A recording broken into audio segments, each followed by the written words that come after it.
the spooky... Give me a second. I was muted. Uh-oh. Sorry about that. I just said all of that while muted. That is very embarrassing for me. Anyway, hi everyone. Again. Second try. Not muted. I am Taima, and I am your keeper this week yet again in episode 3 of Shadow's Grudge. Which will be a little bit of a special episode, part because we're starting early, and part because we have a guest who is not actually new to Lake Wonder, as she was here playing this very same character in both the first seasons even of Lake Wonder and the Watchers game. So say hello to Mina, who will be here while Arby is off with family in other places. Hi. Hi again, this is Mina Sanuki, and I'm playing Eddie Anderson, this spooky character, angsty teenager. Yeah, I've been here for like three episodes now, that's pretty good for Eddie. Eddie is just Eddie. Always there, ever spooky. But I'm happy to be back for this one game because I'm not sure until Arby gets back. So hopefully we all have fun with Eddie again. Yay!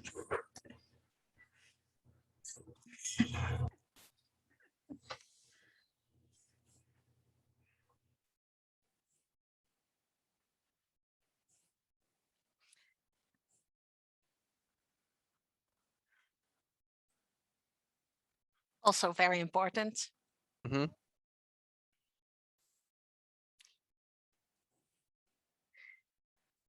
Such a spooky kid. Yeah. Your game just didn't know to show up early. That's it. Well, I'm Em. I'll be playing Lucky once again and bringing the truth to Lake Wonder about everything that the supernatural and government are up to. I muted myself again. Unbelievable. Yes. And we love to have you and Lucky here. Next up, we have, let's see.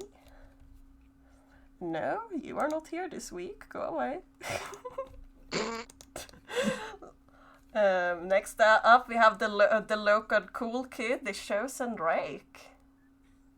Yeah, I am Fishy, he, they, and I'll be playing Drake Galloway, sort of the local troublemaker, class clown, mischief causer, who's also, might save the town later. Who knows? Who knows? Maybe. Yeah. And finally, not least, we have the ever lovely Betty, who is played by the also very lovely Guinea. Hi, I'm Ginny, and yeah, I played Betty, who is just a little normal girl who really likes studying and supernatural stuff and may or may not be like half Bigfoot, but who the hell knows? Betty sure doesn't.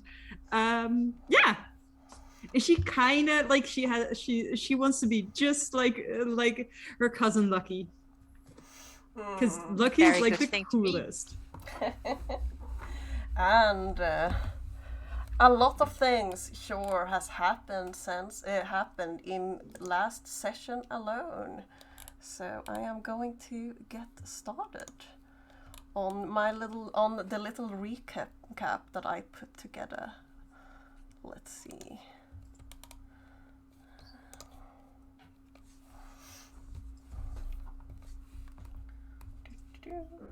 So many things, so many signs.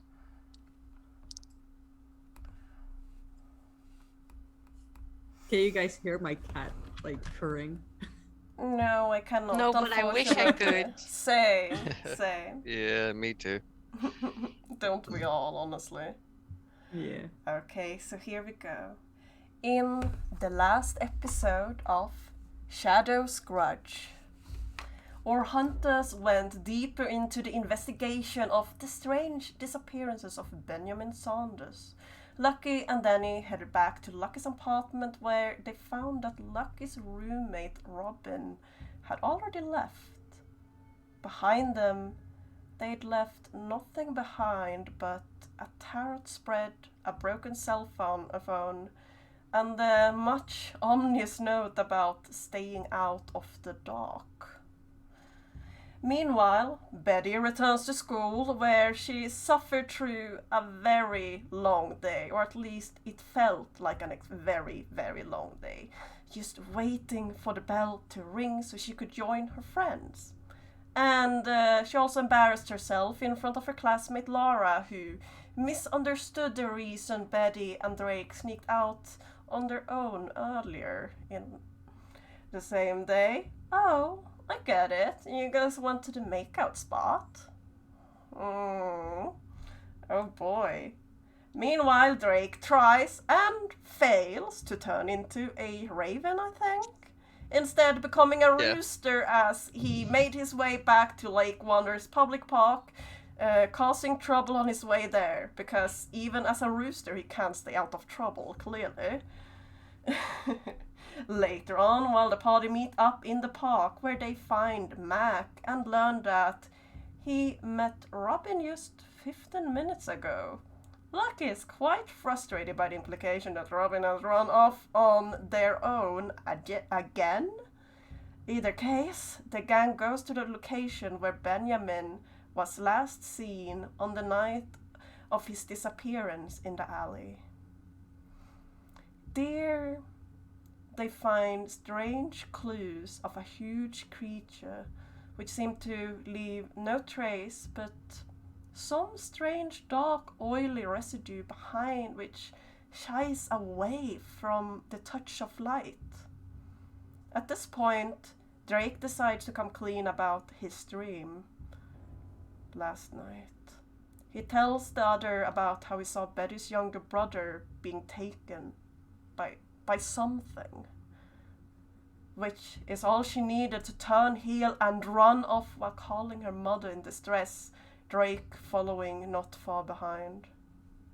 Meanwhile, Danny turns into her wolf shape and together with Lucky, she tracks the traces of Robin's to their last location, close to the schoolyard, and where it borders to the forest that surrounds all of Lake Wanda. There they find signs of a struggle and magic that's been used. The scent trail of Robin ending there as if they disappeared without a trace, and Robin's spellbook is laying face down on the ground, opened. Looking through the hagstone, Lucky sees a multitude of small shadow creatures which begin to approach her and Danny, so the two run for it. They're not without some scratches and bruises as these creatures attempt to attack.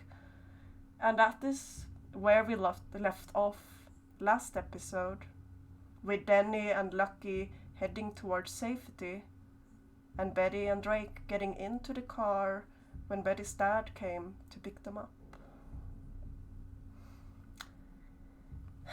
So as we begin today's episode, darkness falls over Lake Wonder this late afternoon, an icing cold wind that only grows in strength, making old buildings creak and windows rattle as it sweeps through town. We see Danny arrive home where they find the mother and several house guests in one end of town. Meanwhile, Lucky sinks down onto a chair in their now empty apartment on the other side of town yet again. They are watching as Robin's black cat Nisse repeatedly moves from one window to the other window and to the door leading outside, every so often, almost judgingly, looking up and meowing as he stares at Lucky with unblinking eyes, one green, one blue, eerily mirroring the ones of Robin.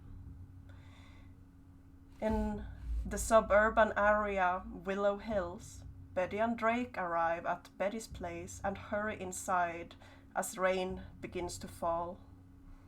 In the trailer park, Mac can be seen curling up next to his older brother Larry with a dog Baxter in his lap. In the park of Lake Wonder, a young girl sits alone upon a swing when another one comes up to her from behind, an umbrella picked up to cover them both, and she puts a hand on her friend's shoulder. But before she speaks, the camera yet again turns. We zoom in towards Central Lake Wonder, not too far away from the antique shop Hattie runs, where there is a certain comic book shop, nowadays doubling as a bit of a board game cafe, a more recent addition. Easily one of the hottest hangout spots for youth in town, not that there is many choices. We look inside where we find a certain Edgar Anderson, more known as Eddie, and the son of the cafe's of this comic book shop's owner, sitting by an empty table in a corner. He is just about recovered from another nasty cold, and now he wonders why literally all of his friends are late for their weekly game of Dungeons and Dragons. He'd expect it from Drake and Robin, maybe. But Lucky and Betty tend to be pretty punctual. Besides, they should have been here, like, half an hour ago.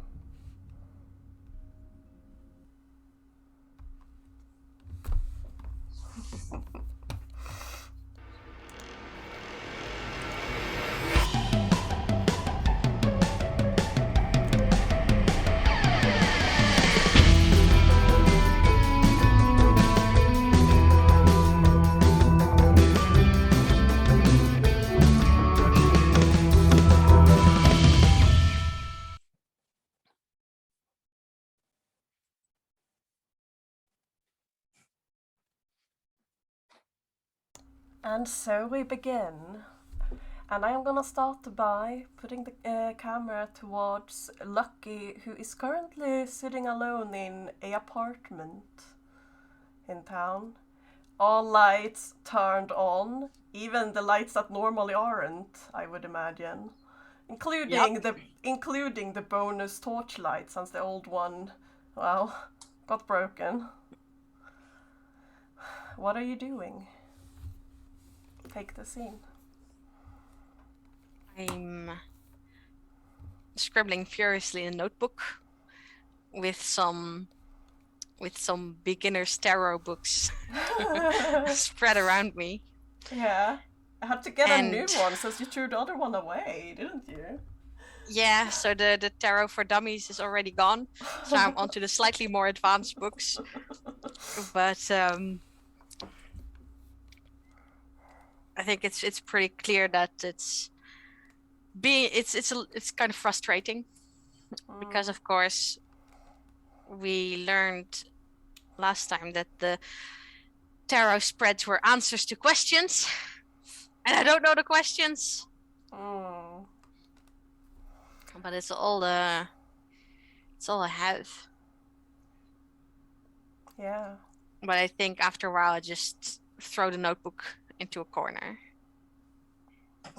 and kind of start paging through Robin's spellbook again. See if I can remember what it was open on when I found it, but it was a hectic situation, so it's easy enough to find it, mostly because of the mud and grass stains on those specific pages.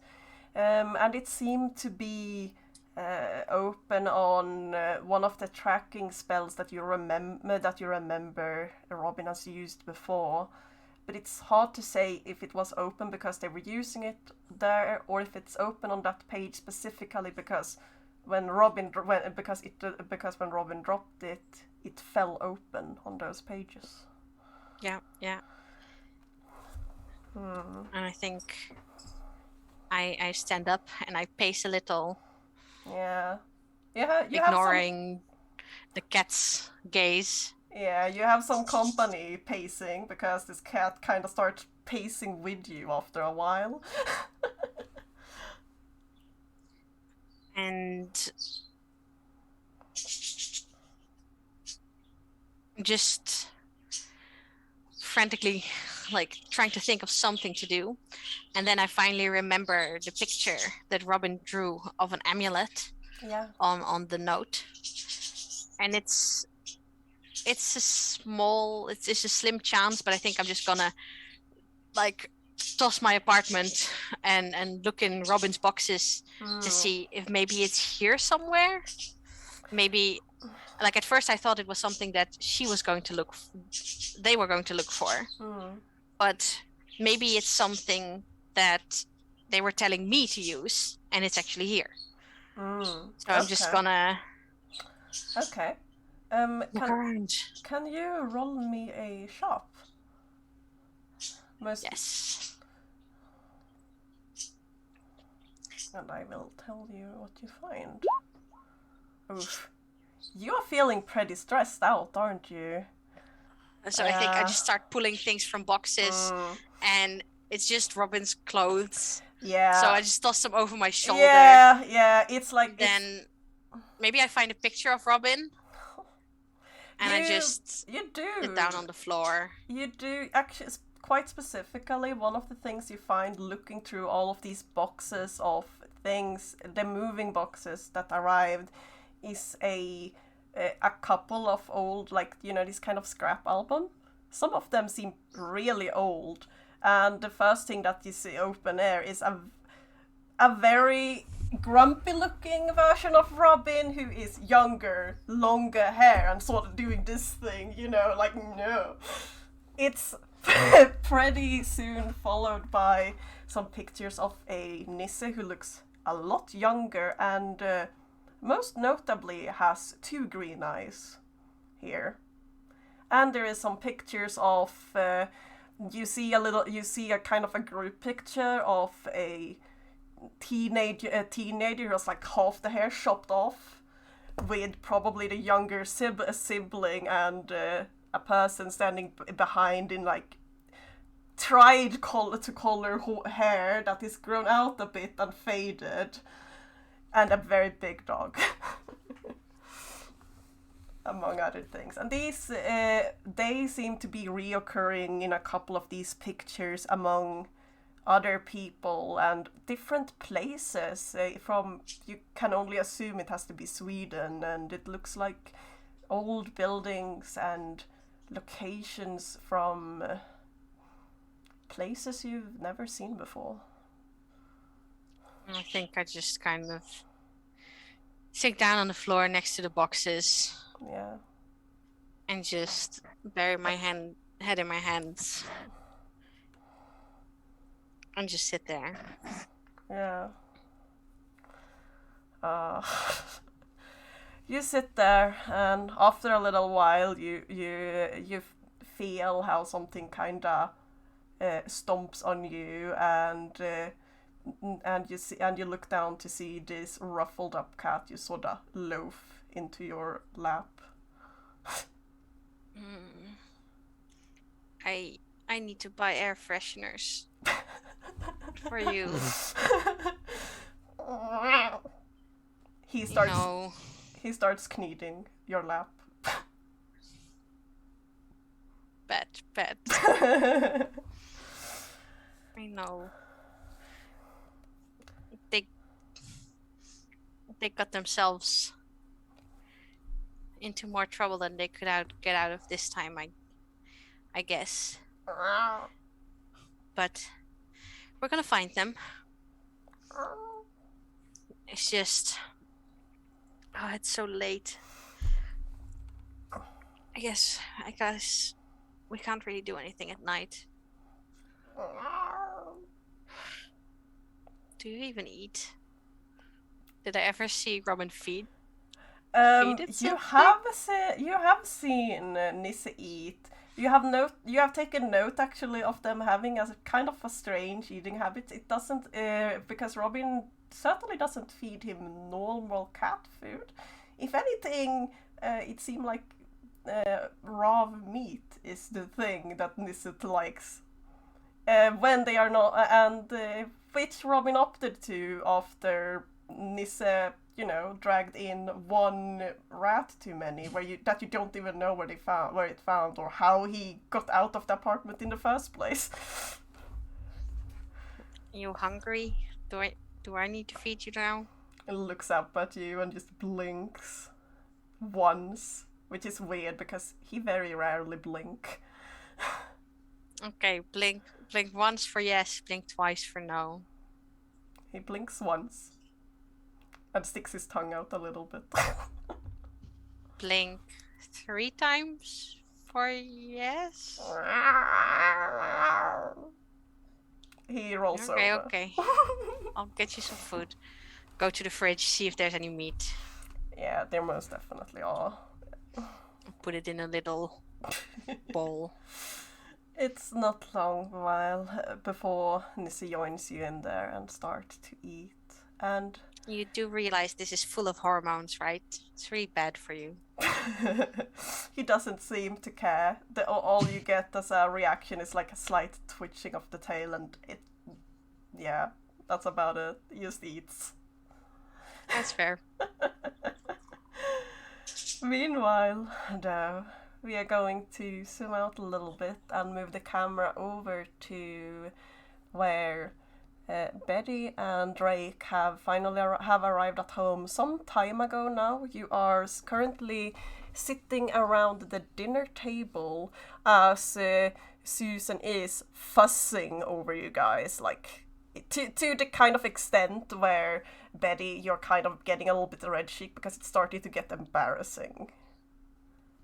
Mom! But are you sure?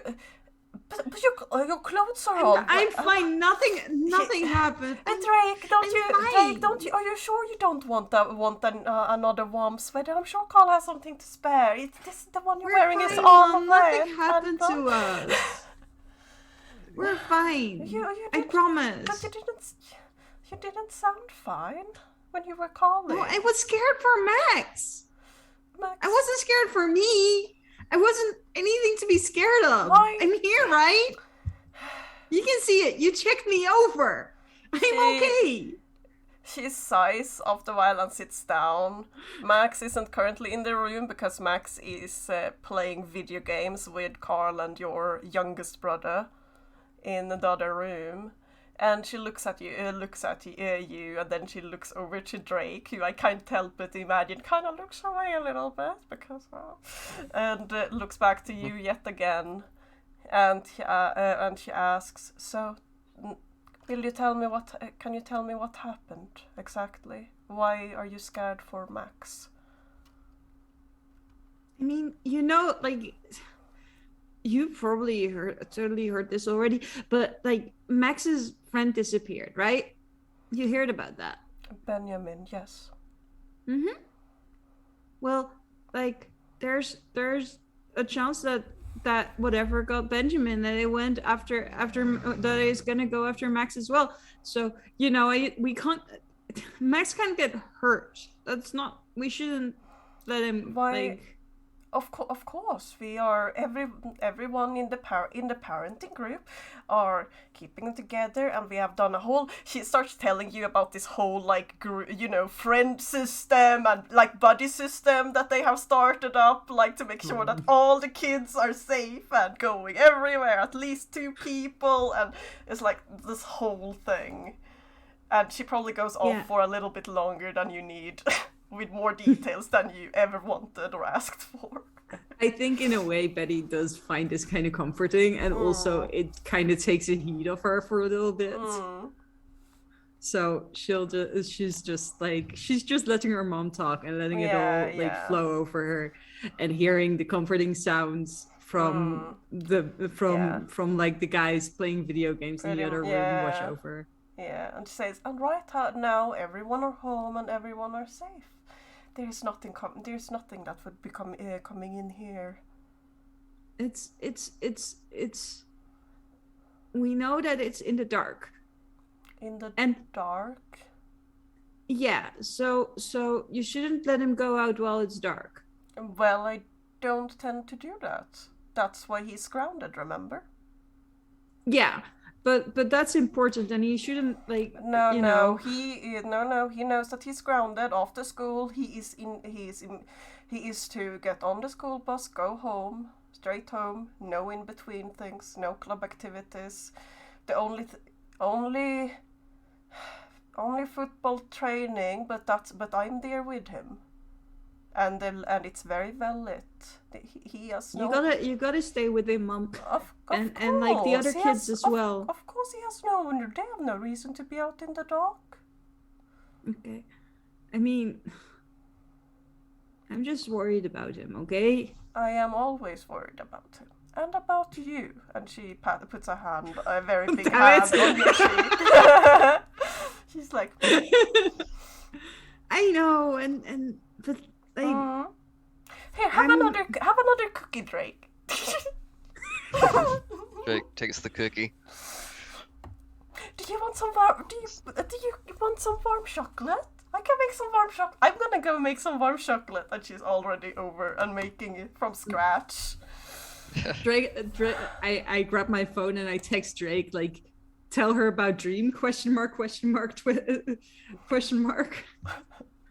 I'm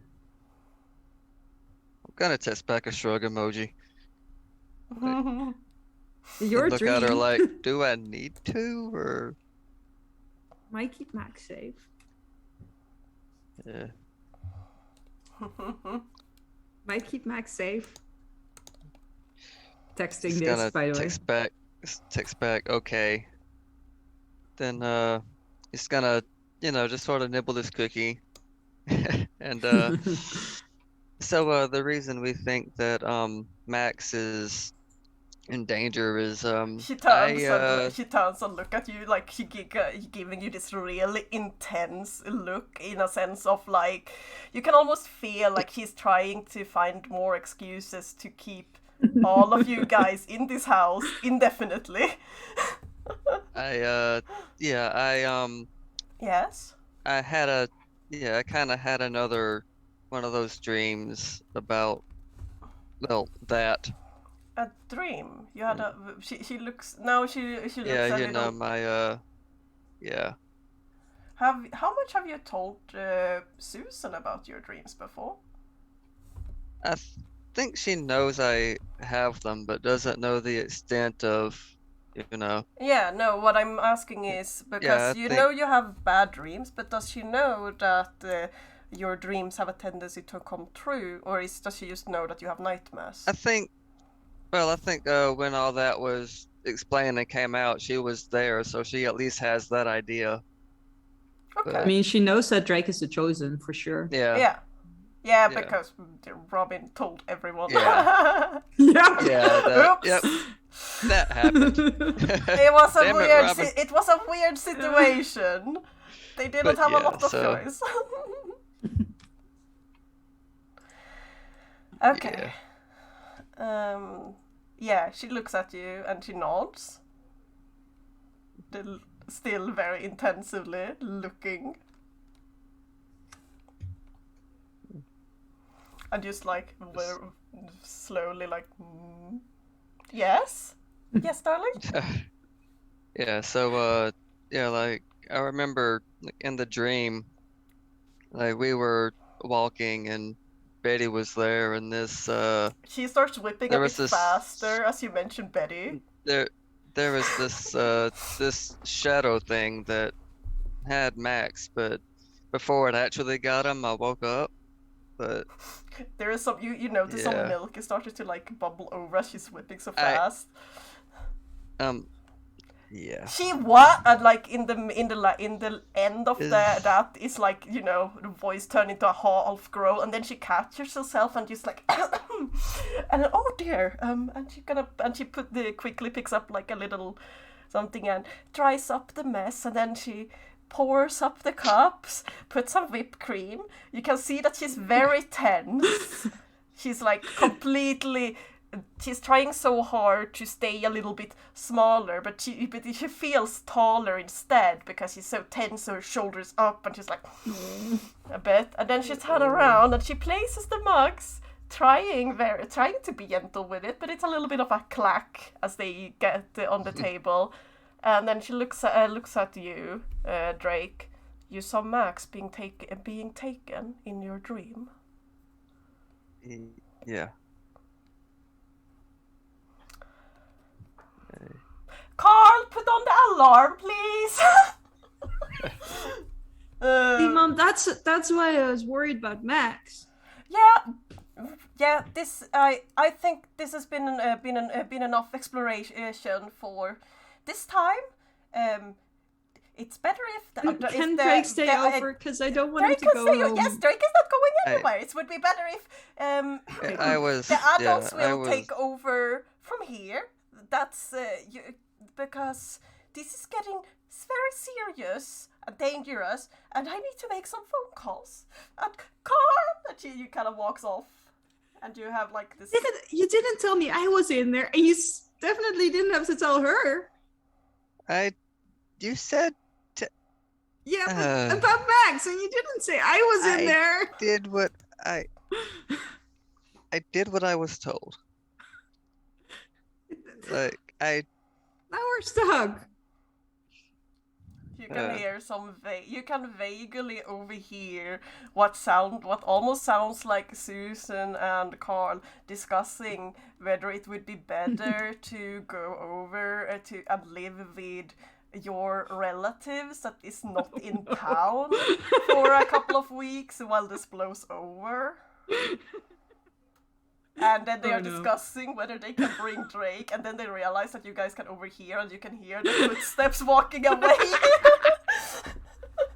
I think at some point in the conversation that Betty and Drake are having, Drake's gonna send a text because he doesn't want the adults to hear this, and no, you're stuck here. Stuck out tongue, picture of a squirrel.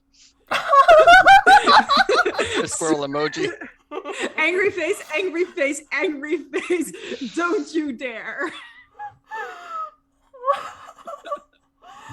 Meanwhile, Eddie, you are sitting in there and it's getting ridiculous. It was half an hour. It's been more than half an hour since they were supposed to come. For a moment there you thought, maybe I got the time wrong. Did I miss time? Did I miss this? What was it? The whole turning the clock thing? No, wait, I did not. You go back to look into the little channel where you guys tend to plan, and they're like, no, they're definitely supposed to be here. It's almost as if everyone forgot at once. What do you do? I guess they owe me money because they rented the table for the night. Oh no! Right. I call up to the stairs, Dad. Yeah. They're not coming, so we should probably just close up tonight. Oh, okay. What? Right. Huh? What? It's okay to close up? Well, yeah, it is closing. Is there any customers around? I see a couple. Yeah. Well, we'll do close on the hour, he says. On the hour would be about 15 minutes for now. Don't worry about it. I will take care of the closing, and you can hear the footsteps as he's coming out into the store. And then he looks a bit surprised. Looks at you so none of. Oh, that's strange. Yeah, they usually come on time. They didn't call. They didn't call you or anything. I think. Wait, do they? I check my phone. No, huh? Well, maybe you should call. Maybe you should see if you can contact them, see what's up. Yeah, I kind of don't, because I kind of wanted my night off. That's a perfect excuse. Because I still feel kind of sick, but yeah, I'm gonna see if maybe something happened. Yeah, you never know. So I start texting the group chat. Hello, you're all late. So Lucky is not in the group chat because everyone else are, however. my phone doesn't have WhatsApp. So Betty and Fishy, your phones both go do-do-do-do-do. And actually Robin's broken phone, where you can't actually see what's on the screen, also goes do-do-do-do-do as the group chat goes off. And you see Ed is like, where are you?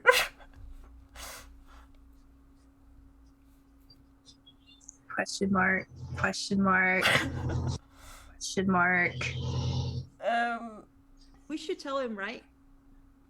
Yeah, we should totally. We should Yeah. tell people. We should tell everyone to stay inside and in Yeah. the light, to keep the lights on. That's more important than staying out inside. We should tell people, right? That's how this works. I guess. I think, yeah. That sounds. We should tell Eddie, but also everyone else. You can see two red symbols. Two people have read this message. There's like a dot. Yeah, dot, yeah, and he's both of typing. You guys are super late. I'm getting very annoyed. Where are you? Is everything okay? You know what? I'm just gonna look. You know what? I'm just gonna call him, And you do. and then I'm gonna find somewhere to.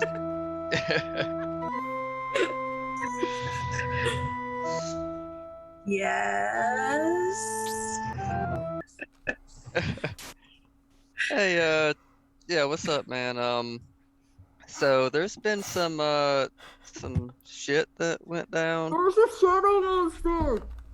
Tell me the shadow monster. I'm Wait, getting wait, there. what? I'm getting there. Okay. What was Betty So, saying? yeah, there's apparently, like, you know, that Benjamin kid went missing, and it's been attributed to shadow monsters or something. So No, there's something. There's shadow monsters. I'm gonna put it on speaker. Right. And Eddie, there's a shadow monster, and it took like Benjamin, and it's gonna take Max as well, and like I'm gonna you call gotta Betty. turn on the lights.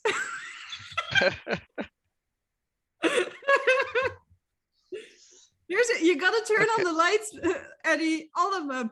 yeah, Oh, just am I gonna come? Your phone's going off, Hey, Betty. Eddie. Eddie, Robin's phone is making noises, but I can't see what it is. Oh, that was the group chat. Wait, I'm putting you on. We can do a Yeah, group. put- Oh no way, your phone just- doesn't do group phones calls. Just Turn put- up the yeah. volume and I can hear everyone. just put Lucky on speaker, and we'll have like a Speaker. jankety group chat going on. You're all Like- late. Where are you guys? Well, I'm currently at Betty's. They And took Robin.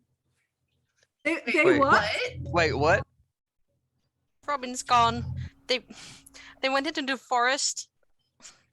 We tracked them into the forest, like an idiot, and there were all these creatures, like smaller versions of the shadowy eye thing, and Robin's book was there, but we couldn't find Robin. There's an And audible sound of Drake dropping his phone. we had to Ow. we had to run to the lights, and I said we had to go to my house, but then he wanted to go to her mom, so I went home, and Robin's not here either. Are you Eddie's okay? grabbing his skateboard and says, "Bye, Dad. See you later. I'm going." And then Eddie, stay in the Don't go light. outside. Silly. No, I can't. I cannot. You guys know I'm in the dark person. I'm Yeah, good but at dark. you're the dark is scary, Eddie. Well, I'm going to Lucky's house, so I don't care. Uh, We got to get Robin. Do you have a flashlight or something? I don't think we can get them at night. I Do you think have a Eddie? I Get think a we light need or to- I something. have a flashlight. I have it on. Okay, good. Like, I think we need to wait until morning. As you come outside, Eddie, you can feel like you are instantly kind of hit by this this nasty storm that has been building up outside, and the rain that comes with it. It's not a lot of rain, it's just the kind of, you know, when it is a lot of very tiny drops that are annoying and icy cold and it's storming at the same time. That kind of, yeah, that is just hitting you in the face as you get out and onto your skateboard, and in your big hoodie, it almost wants to like blow you in the wrong direction for a moment before you get some speed going. The streets towards Central are pretty well lit, so you don't feel too worried even though the shadows admittedly feel pretty dark. Can you I'll just say mostly in the light. Like, yeah. So. Can you are doing all of this while also on the phone. Can you roll to act on the pressure, please? Of course I can't. Act under pressure That's is cool.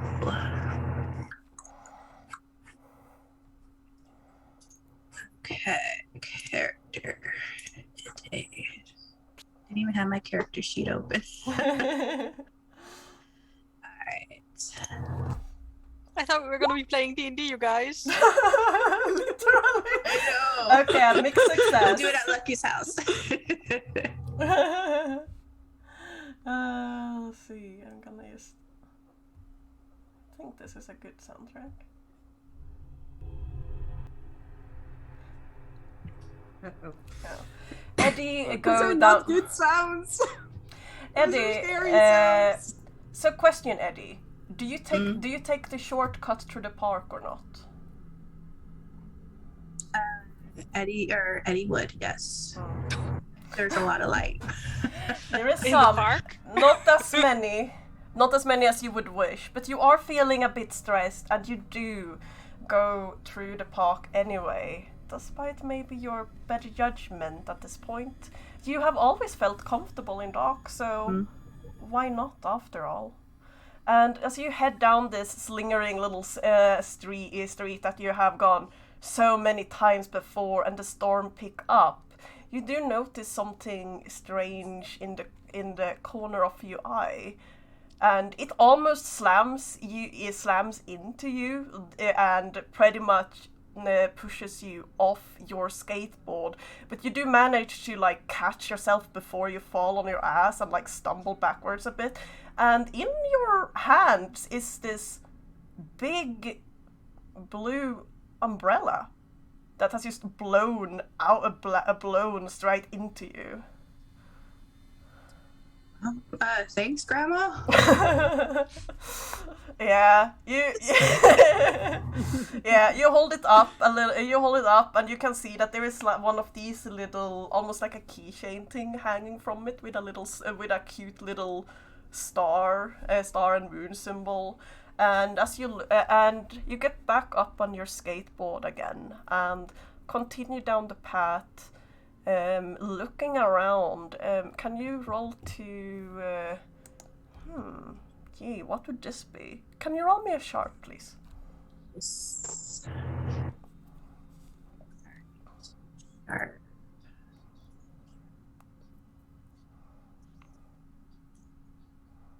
Okay. You continue through the park and you get past the little playground. You have all visited this playground growing up through different occasions of your life. Although last time you were here was more a case of pulling a prank and laying stomach first down on a swing while having a smoke with Drake. This time, what you notice is scattered footsteps close by the swing set that is like slowly swinging back and forth in the wind, and a shoe.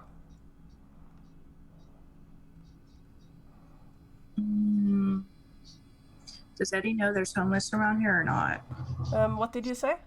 Did Eddie know that there's homeless people around here or not? Because if there is, he wouldn't investigate it. There is homeless people, but there might be some homeless people. However, most of them wouldn't be child size. Oh, I'm gonna go check. Okay. you go and take a look. Also, while you're doing all of this, the rest of you hear mostly like because it's so windy, so it's getting a lot of sound. You also heard, thanks, Grandma. Are the rest of you saying anything? Because you are still in the group call unless someone hanged up. I don't think Betty can like shut up so much. Eddie, stay nerves. out of the shadows. Yes, I know, Lucky, but there's a kid's shoe on the ground. I'm gonna go check it out. How big a kid shoe? Is it like a little tiny kid shoe? I don't or know. a big kid shoe? Or what color is it? I haven't seen it yet. Sorry. Yeah. You go up and what you do... Sorry. While you go up with Betty still going off in your ear, practical. I can't help but imagine that at this point you have probably pocketed your phone and put on like I some have the headset. A headset, Yeah. so that it, part because well it covers your ears, which is nice, less windy, but also easier for the balance. And you crouch down by this shoe and pick it up, and it looks like well. It's not an adult-sized shoe, but it's close to. Could belong to anyone between maybe 10 and 15, you guess. This shoe, it's a very worn sort of yum type shoe, the kind where the sole has almost a little bit loose. You don't personally recognize it. It is it has the most how do I explain this? What sticks out most about it, aside from well the fact that it's just a random shoe laying around, might be that despite the entire shoe being this, dirty and rough looking, it looks like the shoelaces were literally just swapped out for something, and they have this like completely lime green ones. Okay, so anybody recognize this shoe? And then I relay the message or what a description of it. Yeah, into you the can other take room. you Max! take you take a picture of the. You can take a picture further. You send it to the chat for everyone, and That works everyone too. but Lucky can see. And Max goes, "What?" Hey, about Ben, does he have new laces in his shoes? Don't know. I don't know. Maybe green. No. No green? How'd you know? He just got regular like Converse or something. Are they Converse? No. Okay. Drake. You've been a little bit zoomed out for a moment there, but as you glance over to the screen when it lit up with this image, you recognize it. Wait. I know that shoe. Is it yours? It was by the swing we hang out at. No, it's It belongs to a certain Anya Summers. oh god, this Anya's.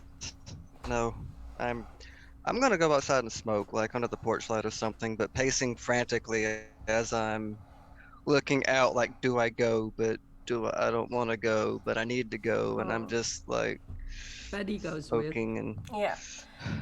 So Eddie, the sharp roll that I gave you was to see if you would notice some of these things after at all, but I am also going to allow you to ask one of the investigate a mystery questions.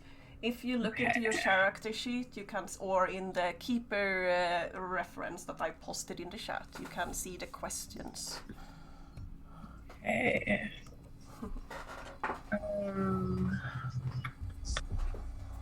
What happened here? Okay. So you stand here holding the umbrella over your head and you look around a bit, and you can see footsteps from, you think, two people, and then you see like and it's quite visible because, well, the sand has literally just gotten a little bit wet. And then there is this strange sort of oily dark residue that is around there and by the swings. And you move around this in a circle for a moment, lighting wherever you can. And you think that something strange, something unnatural, something big probably came in here, and Anya, you assume, says Drake, said her name, but also someone else was here. Well, there's another set of footprints here, Drake. Some dark residue. Can't really tell. 2 children seem to have been here, or their shoe sizes are similar-ish. Yeah. Should I keep going, or do you want me to look around? I don't know. Get out of there. I mean, if shiz hit the fan, I'll probably just like teleport out of here, guys. But all right, that's a thing. Can't you do your thing?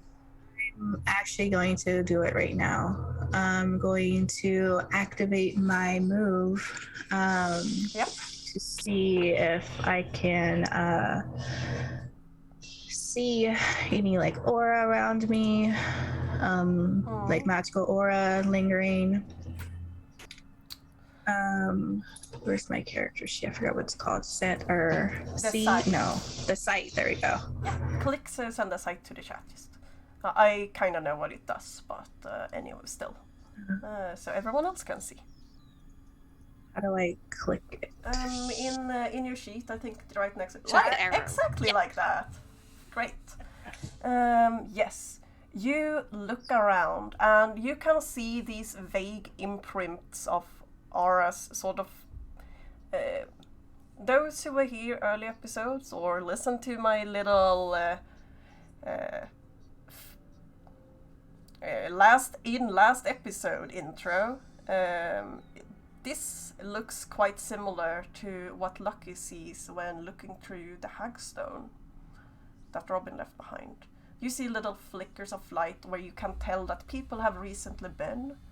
In this case, someone must have been sitting on the swing very recently. Another person would have been close by, and also something that just brings you a kind of dread that kind of starts from the very, very depths of your gut and makes its way out through your body, of this just a dark, completely dark mass.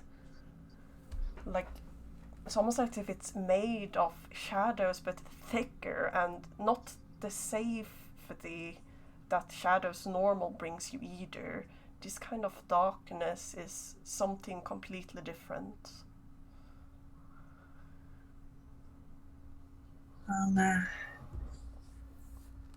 I see.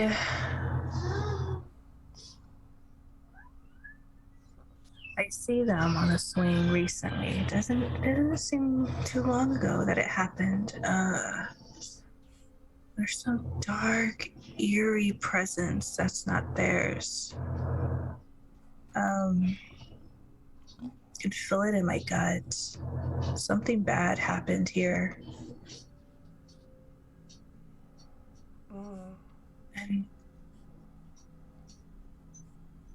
did Robin say anything about coming out here late at night?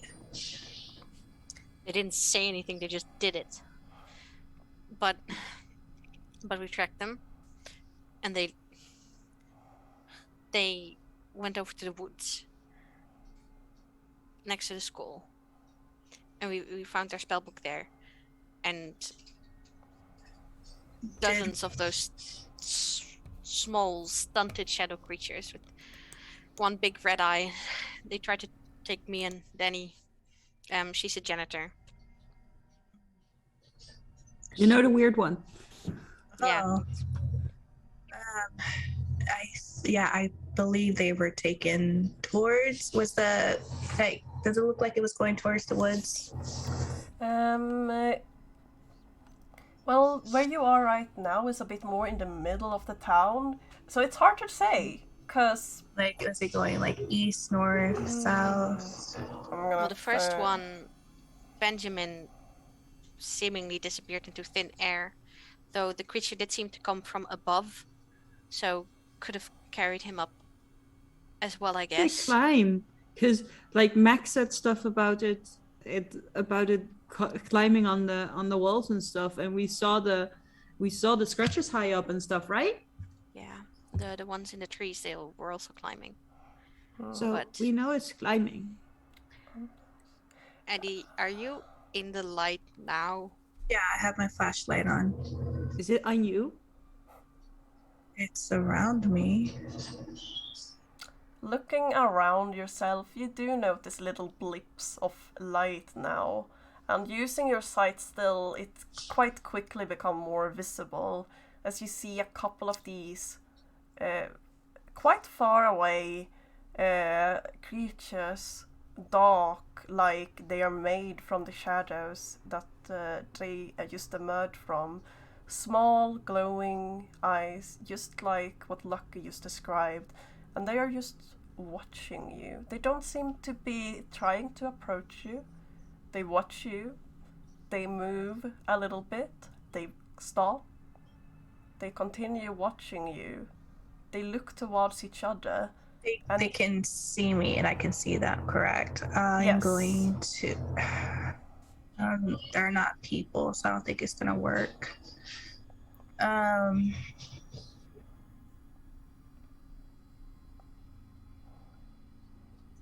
You may communicate and maybe even make deals with the spirits you see. But it's not spirits. Oh. You are not sure what these are. They do not look like the kind of spirits you have seen before. These are not ghosts. Not ghost. I'm going to try one more thing before I move on. I'm going to use telepathy. Okay. Can you send it to the chat for me? You can allow you to investigate a mystery and read a bad situation without needing to actually talk. This one does not work against monster, but roll weird anyway, because I wanna see if anything fun happens. Okay. Eddie's rolling good. So Eddie, you study this creature, and you try to. We say you're trying to read their minds? Yeah, just to see what they're kind of thinking. If they're going to attack, if not, you just like keep looking. Okay. So you look, and you try to read their mind and see what might be. And you feel more of this dread from before. It sort of creeps in on you, and what you are hearing are not the thoughts of people. It's a bit like static, except it's so loud, and it's in your mind now, and you can feel it through your entire body, to a point where you are paralyzed for a moment, and you feel extremely cold. And for a moment, you remember a time when you were very, very afraid. When would that be?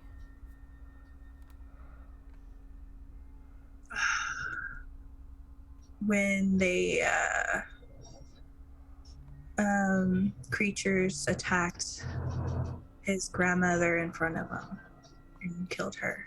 You see this scene kind of play up in your mind rather you feel it. You can smell the strange smells, things you didn't know that you'd remember, like how it had rained outside and there was the dust and there was this strange the taste of iron from you.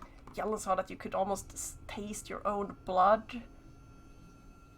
And then and then the next thought or feeling rather is some kind of anger. This anger doesn't seem to be directed towards you, but it's directed towards something. And then you hear what can only be described as strange whispers going in layers upon layers upon layers. It's impossible for you to hear what it's saying, but it's extremely what's the word for it? It's like a huge pressure. Suddenly the world around you feels so incredibly heavy. And you feel that they are looking for something. These creatures that you see, it's as if they are searching. You are not what they are searching for. The child, at least one of them, must have been among the people they were searching for, though. Maybe they are searching for something else. They are still on their strange mission of some sort, and the more you hear these oppressive whispers, the more freaked out you're starting to become. Can you roll me to act under pressure, please? Okay. After this roll, I want to say something to them. Yes. If I can. I don't know if after I'm freaking out. Depends. I don't know. That's cool, correct? Yes. And they're Mixed success. Okay. You are in panic at the moment. You can not hear your own thoughts anymore because and the only thing you can hear is them. However, you do still remember your backup plan of getting away from here. so I'm going to back up away from them towards Lucky's house still. Mm-hmm. And I'm like, if you're looking for them, they left town. Go search for them outside of town. And then starts riding off. You start running. And these, even now that you have tried to let go of the connection from them, this sounds and thoughts and anger is still in your mind, and they did not, what you tried to say there, your voice didn't carry quite as strongly as you hoped it would. It was shaky, it was stuttering, it was a little bit weak, when it kind of gets stuck in your throat, and they did not listen. You just know deep in your gut. The group heard, though. Oh yeah, the group heard, and the group could hear just how terrified you just sounded. Eddie, are you okay? Are you okay? Are you okay? Please say something. Are you okay? I probably can't hear you. There's No, so many voices in my head. You cannot hear them, and in fact, you guys don't get a respond for a good couple of minutes until you hear until there is a very frantic sound. I open the door. It scared me.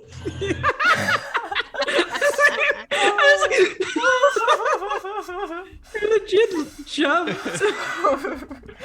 And outside, so Eddie, you are drenched, completely drenched. The umbrella that you caught at some point, you didn't even remember to hold it. And you probably forgot your skateboard back there. The umbrella has kind of had kind of folded itself out inside out at this point, but you're still holding on to it. And you're still and in your other hand you have the torchlight, and you are staring at Lucky, who is staring back at you. What do you do? And I pull Eddie inside. Yeah. We're sitting there. Idiot! No! Is he there? Is he there? I'm Robin! I can go off on the woods alone! I'm Eddie! I run after shadow monsters! Never mind, we all get picked off one by one. I'm here. Is everybody okay? I'm here.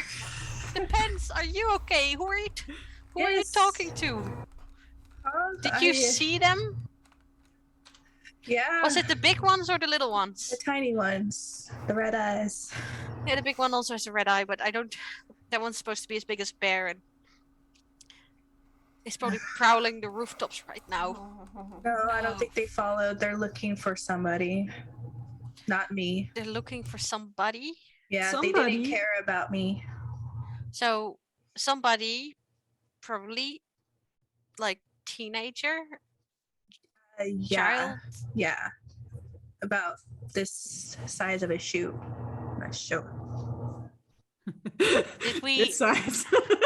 I gave her the shoe. I gave, them Did the we? shoe. Did, Gave I Lucky the forgot. shoe. Did Drake mention the name out loud or? I remember. Yeah, So it was. He did, right? Drake, Yeah. how old was Anya? Anya is 11 years old. 11, yeah. Oh no. Would have been in the class in one year below Max. Okay, so we just have to solve this, and then we'll find Robin and the kids. So they're looking for a young teenager, and But they also took Robin, and Robin is not a teenager. yeah, well, Does Robin went anybody out off do you into the recognize woods. this That's true. umbrella? No, I don't. I don't meet a lot of people. Umbrella? Umbrella, it has a keychain underneath. With Um, the star. Kind. Or star, yeah. If you take a picture and show them and show the shark, the ones not there, I would like Betty and Fishy to roll me a sharp. I can do Well, sharp this one is a mostly. little bit harder. Am I I still at didn't minus one? feel. You're not high anymore. It's been a while. Okay, good. Let's Okay, see. cool. Alright. Okay. Uh, Oh, hey. The two of you kind of put your heads together and start to discuss this, and and I think at some point during this conversation, Drake you start to consider who would have been there with Anya. Anya doesn't have a lot of friends aside from there is however, she has a friend that she's almost like glued to well, at least in school. And it takes and you, the two of you, sort of back and forth between some of the names that you vaguely remember because you don't really know anyone in that class otherwise. And eventually the name Naomi Hitch comes up.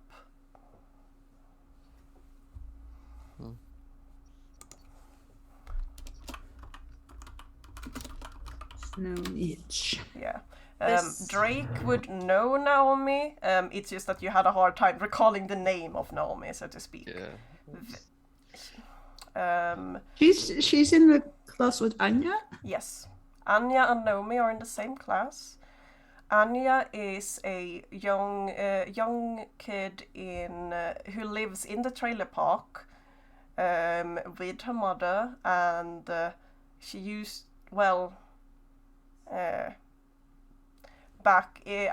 her sister died a couple of years back in a drowning accident. Some of you guys would know, actually specifically Eddie and Betty, I think might know as the Anya Summers, as that name come up, Summers specifically, because you probably heard of this drowning accident happen. And then you would also know that this one girl is someone that Drake used to date for a time. A certain, what was it, Tiffany? Tiff. Yeah. Yeah, Tiff, aka Tiffany Summers. Either way, Naomi is very different from Anya. Where Anya is this little rough around the edges kid who gets in trouble and runs away from home a lot. Naomi is a little bit of a sweet goody two-shoes who lives in one of the many apartment complexes in town. Sweet, slightly chubby girl with glasses. Very silent and soft-spoken, but very kind. Mom! Yes? Come here for a sec. What are you gonna tell her? She'll grant you That forever. she needs to get in touch with their parents. We can't just let them be gone. It's not gonna change that they're gone. It's not gonna change if they know it now or tomorrow. But like maybe the police can go search or something. Search and all get taken. If they're taking teenagers, the police could be fine, They right? took Robin. They took Robin. Shit. Yes. Oh what no! is Sorry. it? Betty, darling, what is it? Nothing. Are you okay? Nothing, Mom. Yeah, I'm okay. It's me. Oh, hi, Eddie. Hi, you're on the speakerphone. Hi. How's it going? Oh, it is going so well. Did you like the chicken soup I sent you for you? I heard about your cold. Yes, thank you. That's why I'm saying thank you. That was Oh. delicious. Made me Oh, feel yes. instant better. Oh, I'm so glad. Oh, did you get the cookies too? Did you like them? Yes, Oh. my dad ate them. Oh.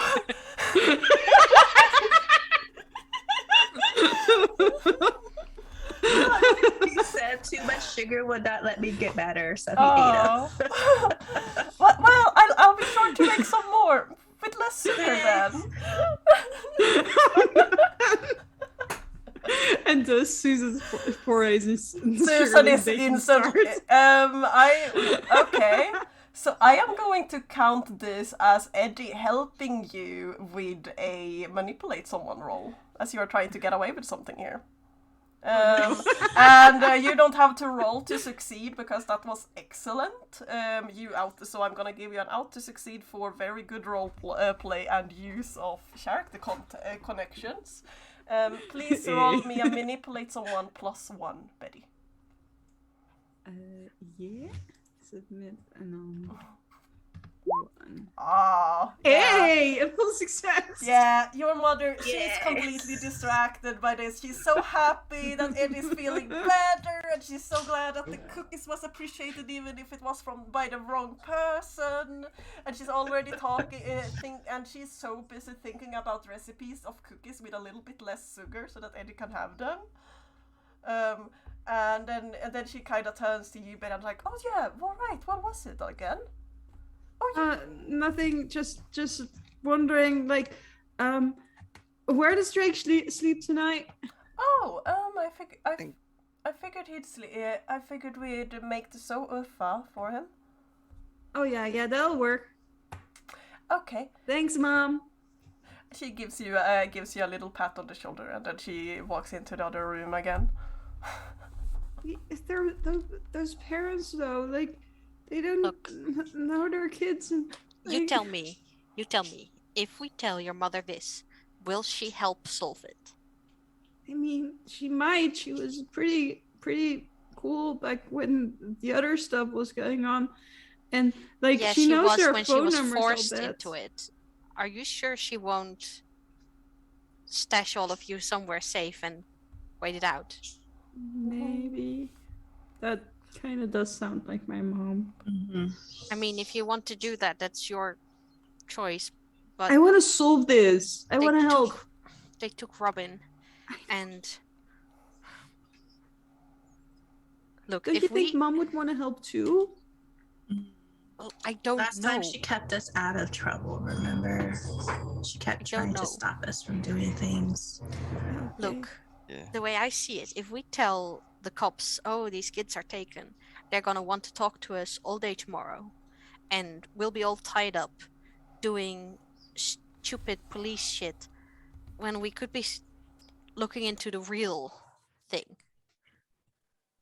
Yeah, okay. So no clubs, but oh god, their poor parents. Well, I've been looking at the tarot spread, and one of them, Oh, the yeah. third, it has a reversed 9 of Swords and a 7 of Swords, and the 9 of Swords can be hope or reaching out, but the It's short reversed. list I found, well, the reversed, like upright, it's not great, but one of the reversed meanings I found online was also despair, and 7 of Swords is about trickery. So what if this is about the shadow creatures? What I was thinking? Like, do they use trickery to reach out? And I was thinking maybe they're taking kids to try and keep them safe, which would mean Robin would still be safe. That'd be good. Yeah, One thing but I did a lot of googling on the spread and stuff, and like there was a lot of emotional manipulation I saw in all the card things, in all the meanings. yeah. So I And think that's didn't a you thing say they're earlier doing. that they had something to do with bad memories? You I said think that, so. Betty. Yeah, because lots of people, like more people were saying that's something that happened. So maybe they're looking. Can For a you guys specific- confirm that? You saw them. Yes, they feel kind of just searching for somebody. They didn't find them. So The question is, what are they searching for? Well, They are searching for something, and like, but Eddie, you saw them, and Lucky, you saw them as well, right? yeah. Did they make you remember things? no, yes, actually, they made me remember something terrible that happened in my life. It was really So- bad. I was more afraid of getting dragged off and Yeah. Are you okay, Lucky? I'm fine. I think we should sleep. I think we need our energy. And we go out at dawn when there's light. I don't know what we would be looking for. We should ideally we trap one of them, I think. Somehow.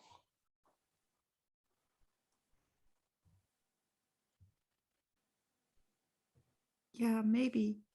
Like Drake, Eddie, you know magic stuff. Yeah, Is- but they didn't give And any a information little. out to me. That's but the could only. we set up a trap somehow?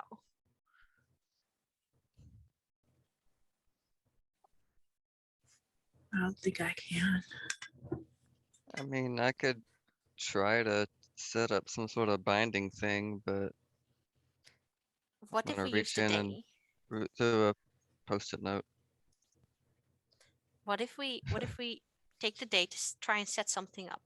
We can have your binding thing, and maybe we set up like a bunch of strong lights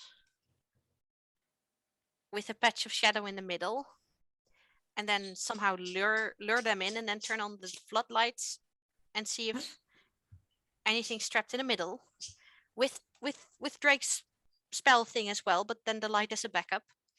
maybe on the then- field, on the Yeah. football field, because they've got like the big floodlights that they use. When mom said it, like when they play football, the field is well lit. Yeah, and maybe set up a piece of shade in the middle where it will hopefully end up. And then Well, The we umbrella. can just keep the light off and then put them on when they come in, right? Yeah, but there needs to be something in the middle Oh, to right, trap for them. them to be trapped. Yeah. And then So we torture smart. them for information. What? No torturing. Yeah. Because if, like I said, they didn't attack me or anything. They seemed kind of. Well, they did attack just Robin, and they tried to take me and Danny. the tiny things. Yes, a whole bunch of them. Oh, And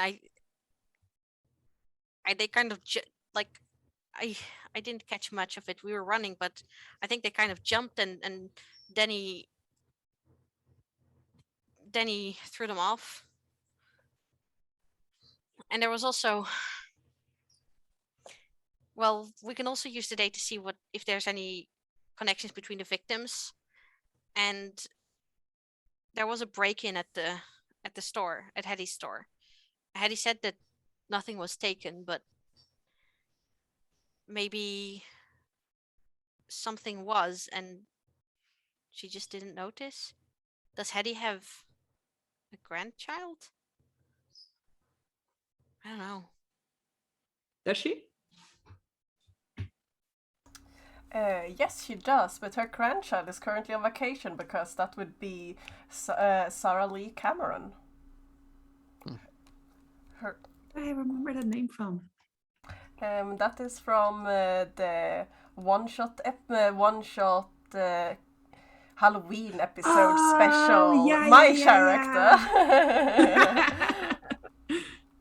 Somehow all your characters are gone. I don't know why. It's so weird.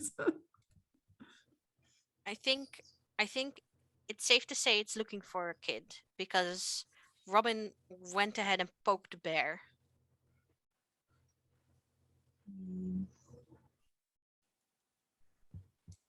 That seems like a Robin thing to do. Not really. I don't know. Yeah, that's definitely a thing for Robin to do. Yeah, but But the thing is, I think it's not looking for an adult. It's just for children. looking for children. Did they try to take you? No, not me. They didn't need me. Lucky? I don't know what would have happened if we stayed in the dark. It felt like they were trying to do something to us. Because they were looking away when I was there. They weren't really looking at, or they were looking at me and then they were looking away.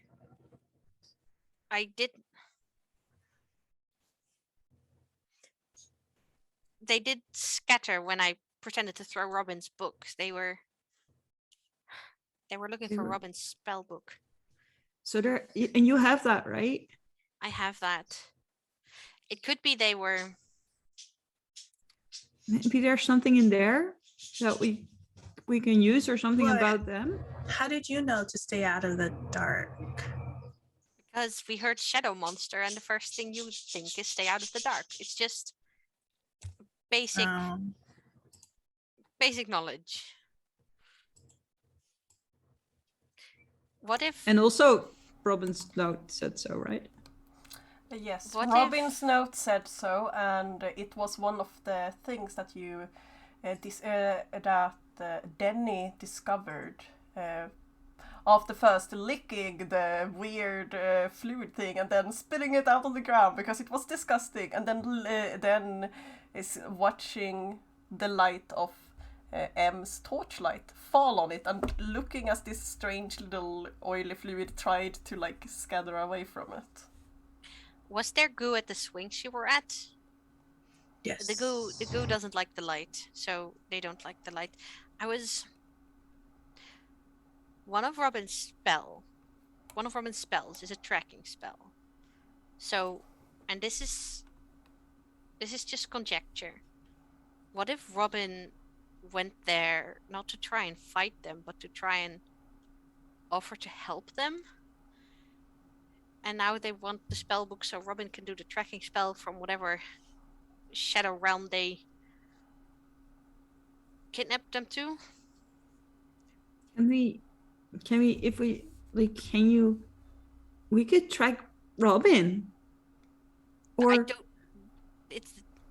That's magic. Well, yeah, but Eddie and Drake can do magic. And maybe Also, if we have the materials, I think we can be able to do it. It's a big risk, though. or maybe we can track like whoever they're gonna take next. Does it work like that? Can you track like people who are next? Like if you don't know who it is, just like only happened in the dream world. I was able to track things that were, but I don't know how to do it in this reality. Eddie, you were talking to them, right? Yes, at least Are I was they- trying.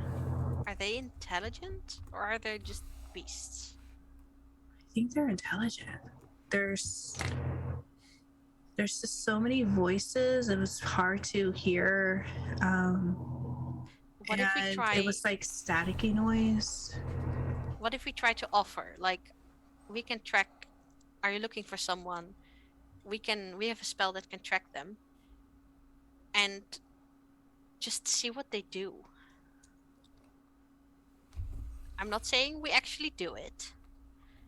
I'm just saying we say it, and see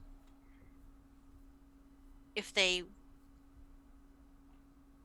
can be reasoned with.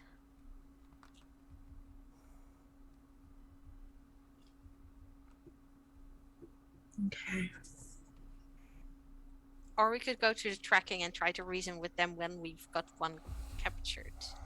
If we can do that. But more... I feel people like might if we be taken. capture them, they're going to be angry with us and they're going to fight against us. If we work with them, it'll be different. So you want to try to talk to them now? Either tracking them or bring the spell book to Robin. I mean, if they want the spell book, we probably shouldn't just give it to them, No. because then like we won't have anything anymore. And like if we are, for a trap you need bait, right? I know, but we also can't leave it here. I could. Oh, Robin's gonna get so angry. We could leave it, like if there's a light they can't get to it, right? Yeah, but there's probably ways around that. I mean, I'm gonna rummage I through my have book. one thing that may or may not work. Could backfire. I can teleport to Robin with the spell book. And then No. you're stuck with them. That You sounds come like back. a bad idea. I can come back. You can come back? Okay, do Yes, I can actually bring her back with No. me. But are you sure? I can do both. it. You Also, can if, teleport there and then teleport back, but it's a big if risk. they're in It's- a different I dimension. won't be able to do it. Last time I did that, it hurt a lot. Maybe we try to talk to them first. It's- I'm gonna rummage and through you my need that to bookcase. get away. You I don't think are. I'll be able to get away. Sorry. Lucky you are rummaging through your bookcase. Yes. I'm looking for a book with about the same thickness and look of the pages as Robin's spellbook. Uh-huh. Yeah, that should be doable. And then I use my big gardening knife Oh. to cut off the cover. And then I'm gonna do the same to Robin's What? spellbook. What? Oh no! I feel like I need to stop this from happening. Robin's gonna get so mad. Yeah, well, if they didn't want their spellbook fucked up, they shouldn't have gone and gotten themselves kidnapped, now did they? You can just see Taima just like, oh my god. And he's like, Eddie, it's just a book. This is very funny. Eddie, they're what gonna are you get doing? so bad. Well, they can come back and yell at me if they want to. No. I think So I want to swap after covers. that. You swap the covers, no problem. Like, it's a bit of a mess for sure. Not your best work, but it's passing. And there's Actually- absolutely nothing unconscious that Lucky is like working out on this, I'm sure. By No. displaying. It's I just turned the practical. camera on my phone just so everybody could see too what Lucky's doing. Lucky, are you? Jake, look at that. This is fine. So now Robin's spellbook cover, it's a magic-y looking cover, and but when you open it, it's got like tips on when you have to prune different kind of trees. I love And that. the spellbook now has a cover of seasonal pruning guide, volume 3. I like that it's volume 3 too, specifically. Is it one for each season? Yeah, or they're like clustered in different tree species or something. Yeah, that's fair. Yeah, so the book have been completely murdered. I mean, it's still both books are perfectly readable, so it's probably fine. It's totally fine. But now we can hold the book up to be like, oh, this is what you want. Mm-hmm. And I mean, Lucky is people may have realized a bit paranoid. Mm-hmm. So can I have a secret document pocket in my bag that I always have with me? Yeah. Oh, that's so perfect. So the real spell book, which now looks like a pruning guide, goes in the secret pocket, and the pruning guide with spell book cover goes in the normal pocket. Yeah, I love that. That is so funny, honestly. The cat in the room just kind of looks at you while you're doing all of this. It doesn't. He doesn't blink or anything. He just sort of sits and every so often tilt his head a little bit from one side to the other, like. You can tell on Robin when they get back.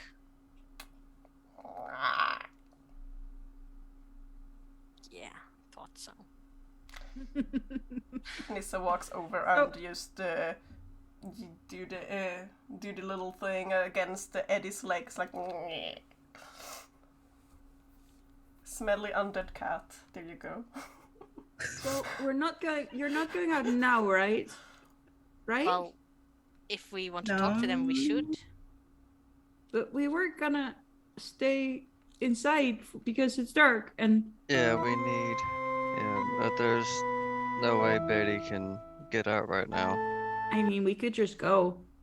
I mean, we are. Yeah. Is that you, Eddie? I think it's so. Yeah, you hear. Actually, I realized that your phone is actually going. So what you would actually hear would be that tweet, weep, weep. You know, someone is trying to call you, thingy. I either accept it or ignore it. Who is it? It's Those are the options. it is your mother. Ignore. There is a text. There is a text following just after that is Okay. like, it's getting dark. It's dark out. Where did you go? The storm is picking up pretty bad. We decided to play D&D at Drake's house. Drake doesn't have a house. Emoji. Where? Whose house? Where does Drake live? Drake lives in the Drake trailer lives park. in the trailer park. Decided to play D&D at Lucky's house. Emoji, happy face heart. Love you, Mom. Good night. It's a school. Yeah. You have school Tonight is tomorrow. D&D night. Susan will drop me off. Oh my god. I should I will call and check in with Susan. Crap. Oh no! These parents have a tight rein on these kids, by the way. I'll be 18 in 5 days. Just let me have this one. You hear. It's not too long after this happens that that everyone hears the landline line in your home. I don't know what that would sound like.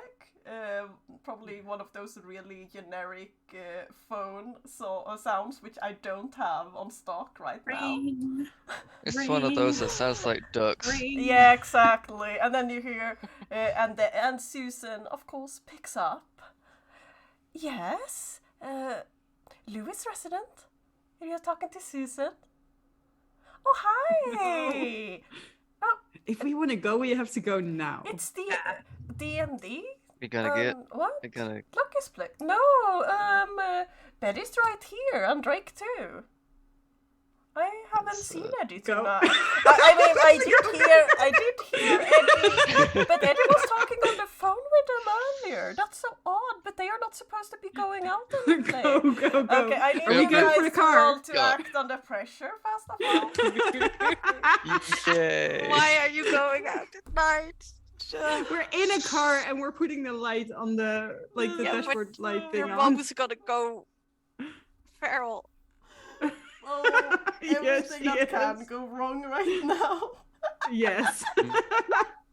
This is us. Oh, dang! Betty's luck is like finally going around. Hey! Okay, so No, wait, mine isn't. It's I have another field. Hey. Never mind. So we have a 4 from Betty and a 12 from Drake. This is extremely funny. So, the two of you are like skittering and you're like, oh shit, we gotta get out. And Drake, I'm thinking of using luck, maybe. Should Yeah. I? Do it. Go for it. You have Okay. 7 luck in total. You have We're plenty. using luck. We need to get Go out. for are it. you using luck? Do it. Okay, Yes. so you use, so check And that luck. there's a special thing for me. Mark luck to change the roll to a 12 and avoid all harm from an injury. When you mark luck, you trigger your playbook's luck special. Which is Okay, when you spend luck, your first encounter comes up in play. It could be a flashback, new occurrence, or related event. And I have like ideas of how that could very well occur. Well, you know what? I feel like that's something we will get back to.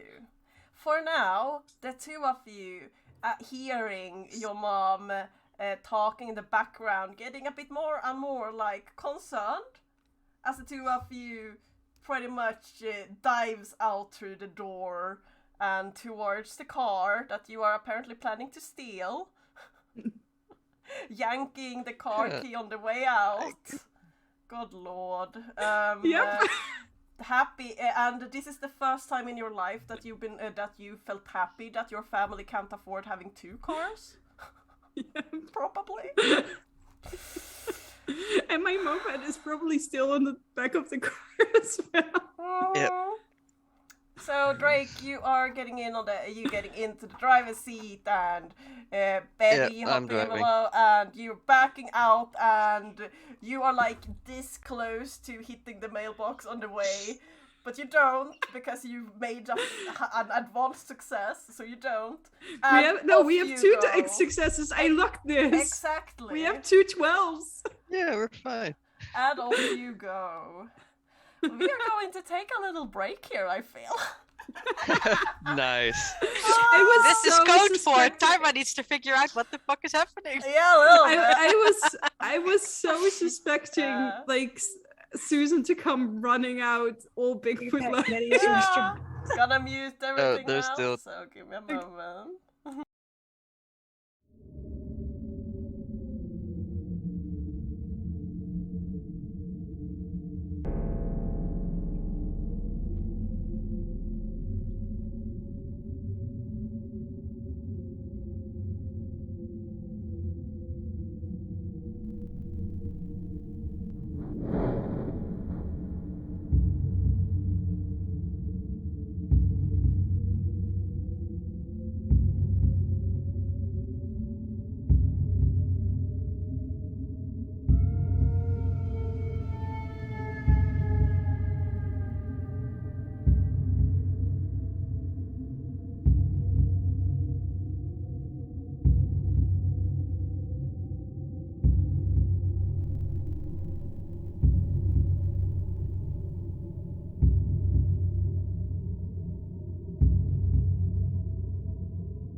And we are back again after the break. So, where we last left off,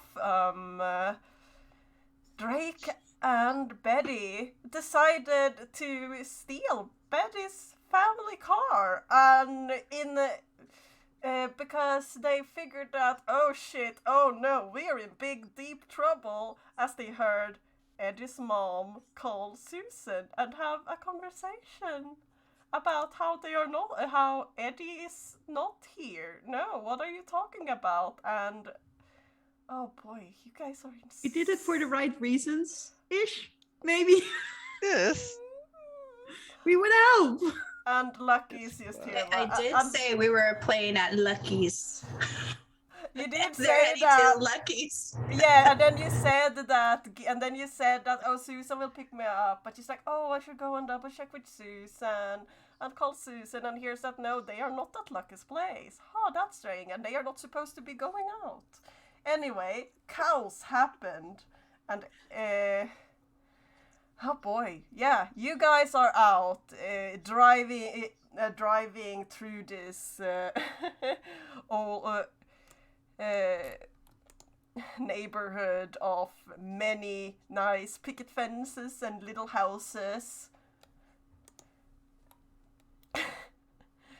As the storm is going off and the rain is like smattering against the window. What do you do? I mean, for one, we've got like the light above the dashboard. That's absolutely on. The light. That's very much on. Are you telling me I know that it's you not have? safe, Are you telling me that you but- have the inside light on? Drake, As well as the it is- outside lights. It is extremely hard for you to see where you are going right now, Drake, because your eyes are getting too used to the light inside the car to see the outside of the car. It's kind of scary, really. Oh dear. Yeah. We can take it off if we need to. I don't know how they get places. Yeah, Maybe they let's can't get into the car. Yeah, let's just turn the inside light off so I can see, and I'll put the brights on. Maybe that'll help some. I don't know, but I really do not want to wreck your parents' car. I can't believe we just stole your parents' car. No, that'd be bad, and yeah, me either. But we need to help them, right? We can't just let them go alone. Yes. You saw it. We heard what happened to Lucky when it was just Lucky and Danny. Yeah. Like We can't let.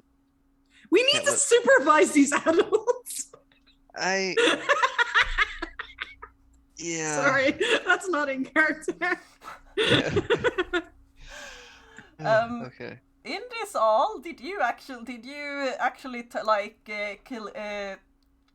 click the calls that you were in, or are you keeping those up so that everyone just hear a bunch of shuffling of like fabric and bullshit?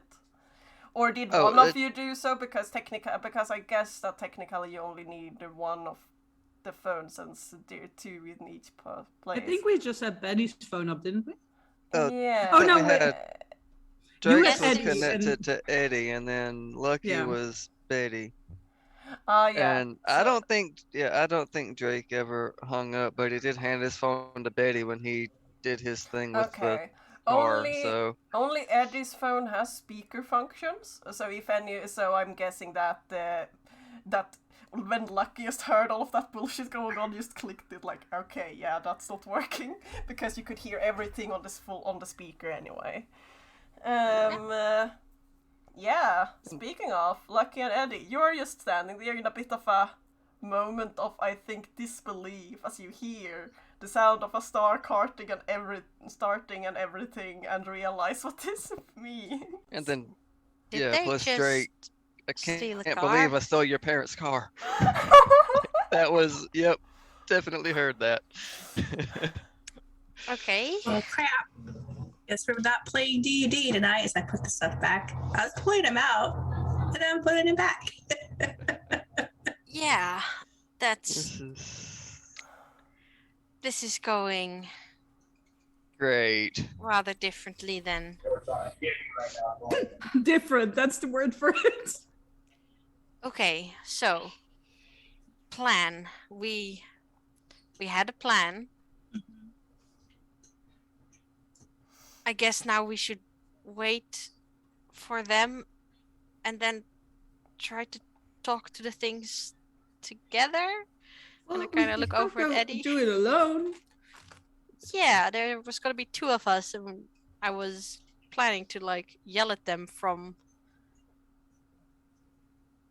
the light, Far. but okay. I mean, I guess we can wait for them. Just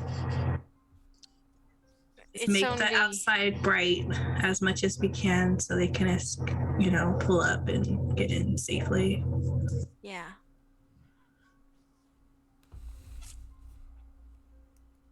And then we wait, I think. Yeah, with like lights blaring somehow, flashlights, phone lights. Yeah. As you are sitting there in the dark and listening to the storm outside, every so often watching this pace through the room yet again and looking at things that who knows what cats are looking at really. There is a moment that makes both of you sit up straight when all of the lights starts to flicker. Also our flashlights. No, not the flashlights, but I hold on to my flashlight very tight. yeah, but the other lights start to flicker, and for a moment, and then come back on, seemingly steady.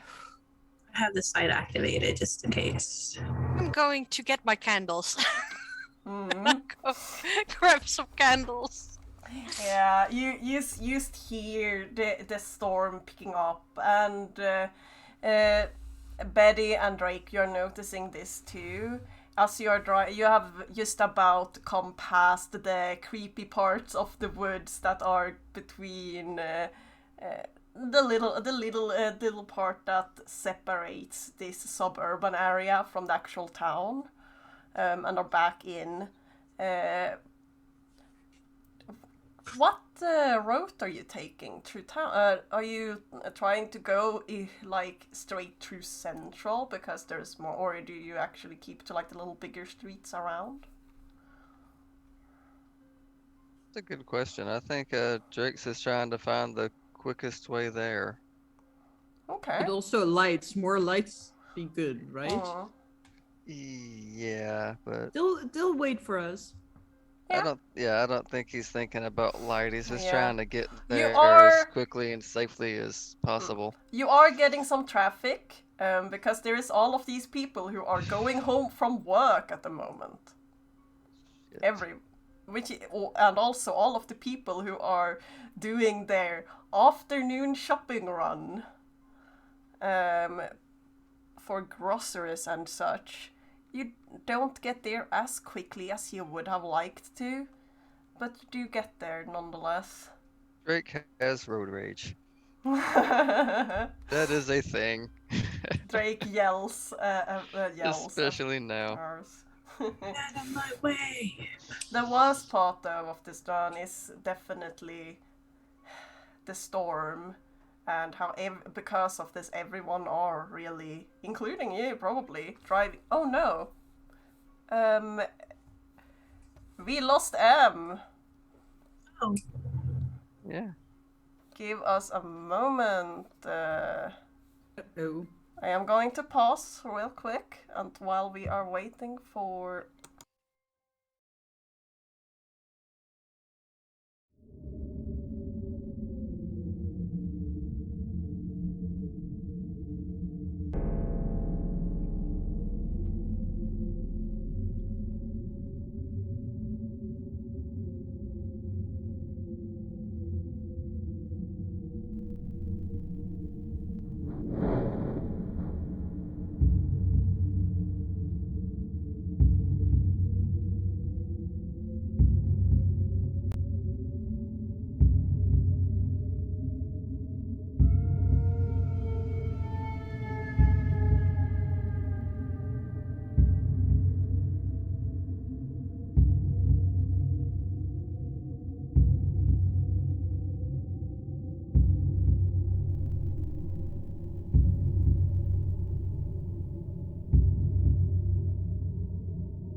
So we are having some technical issues at the moment, but we'll be coming back real soon.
They should be.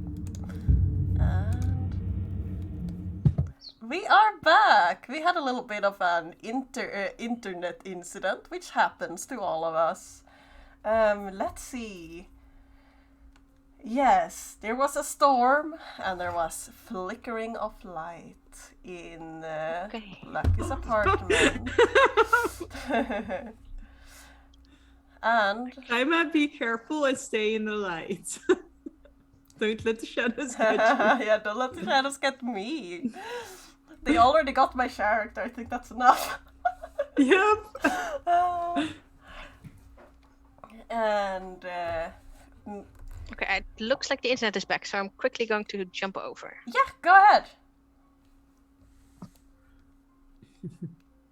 M was offering up her their hotspot for this, which I'm sure uses incredible amounts of their internet. Yeah, probably. Yes. So, So Okay, now we are going to have two M's for a moment here. It's gonna be funny. I have done and this. then if it works, And there we go. okay. M times 2. It's fine. Then I'll leave from magic here. come wrong. And then you can leave the other one.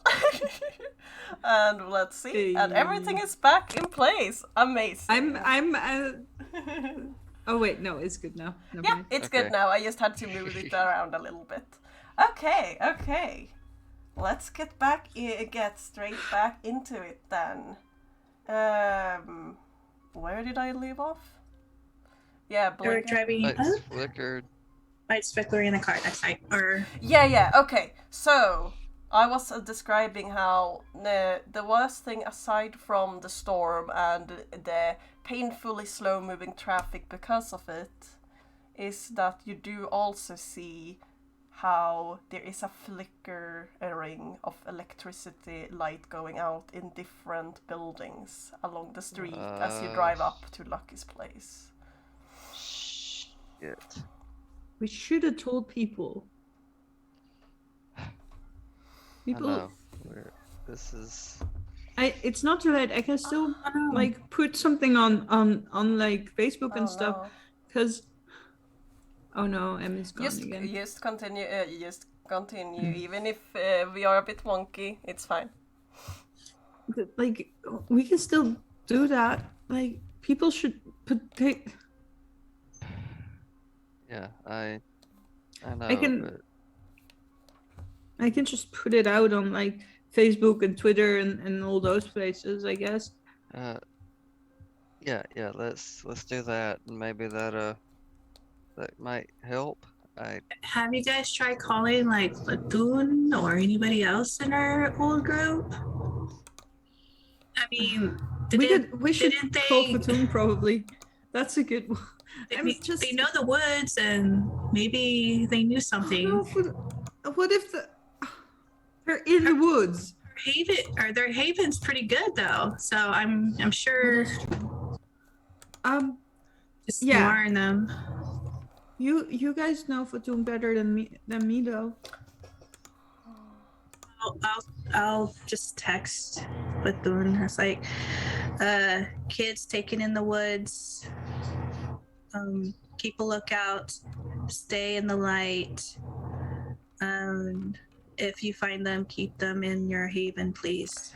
Platoon it takes a while to reply, but when they do, they indeed sound very concerned because well, they are currently out visiting family.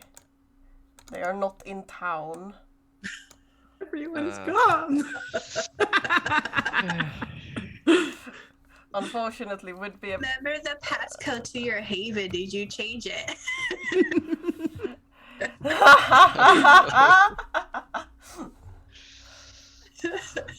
Well, that just immediately died again. So it happens. Okay, I did. I'll just stay here for now. Okay. Here we go. No. So what you missed for a moment there was them discussing. I described as they were driving up and they could see the lights flickering, and Eddie came up like, "Hey, what if we check out Futoon's haven?" And texted Futoon, who gave a very worried text back and also said that, "Well, I'm visiting family." The haven in the middle of the woods. Yes, that is indeed the haven. Well, question actually, because I leveled up Yes. and we had discussed that Lucky was preparing a bit of a bolting hole of their own. I have something. So I'm not sure if that's an in between sessions thing, or if Lucky could be like, actually, I've got something as well. So about that, I do have something planned for that occasion. However, that would be more a case of if you have a reason to go down and pick anything else up from the from down there in the basement. Well, if we're going to attempt talking to things in the dark, I would say we do that somewhere where there's dark, but we can also have light. And if one of the options for a haven is a panic room, so I kind of imagined that Lucky has been squirreling away things and creating a little panic room with a generator and safety sigils that Robin helped with, and that makes sense. That makes sense. Lots of canned beans. Okay, so you know that that you have some things put away. You know that you've been squirreling up a little bit over time, ever since everything that happened during the watches. And you do remember that one of the funny things that you did get aside from the generator is this big, almost like spotlight type lamp. You know, the kind of like. You didn't actually know at the time like what you were gonna use it for, but hey, might as well try it out on something, right? Speaking of, there is some people at your door.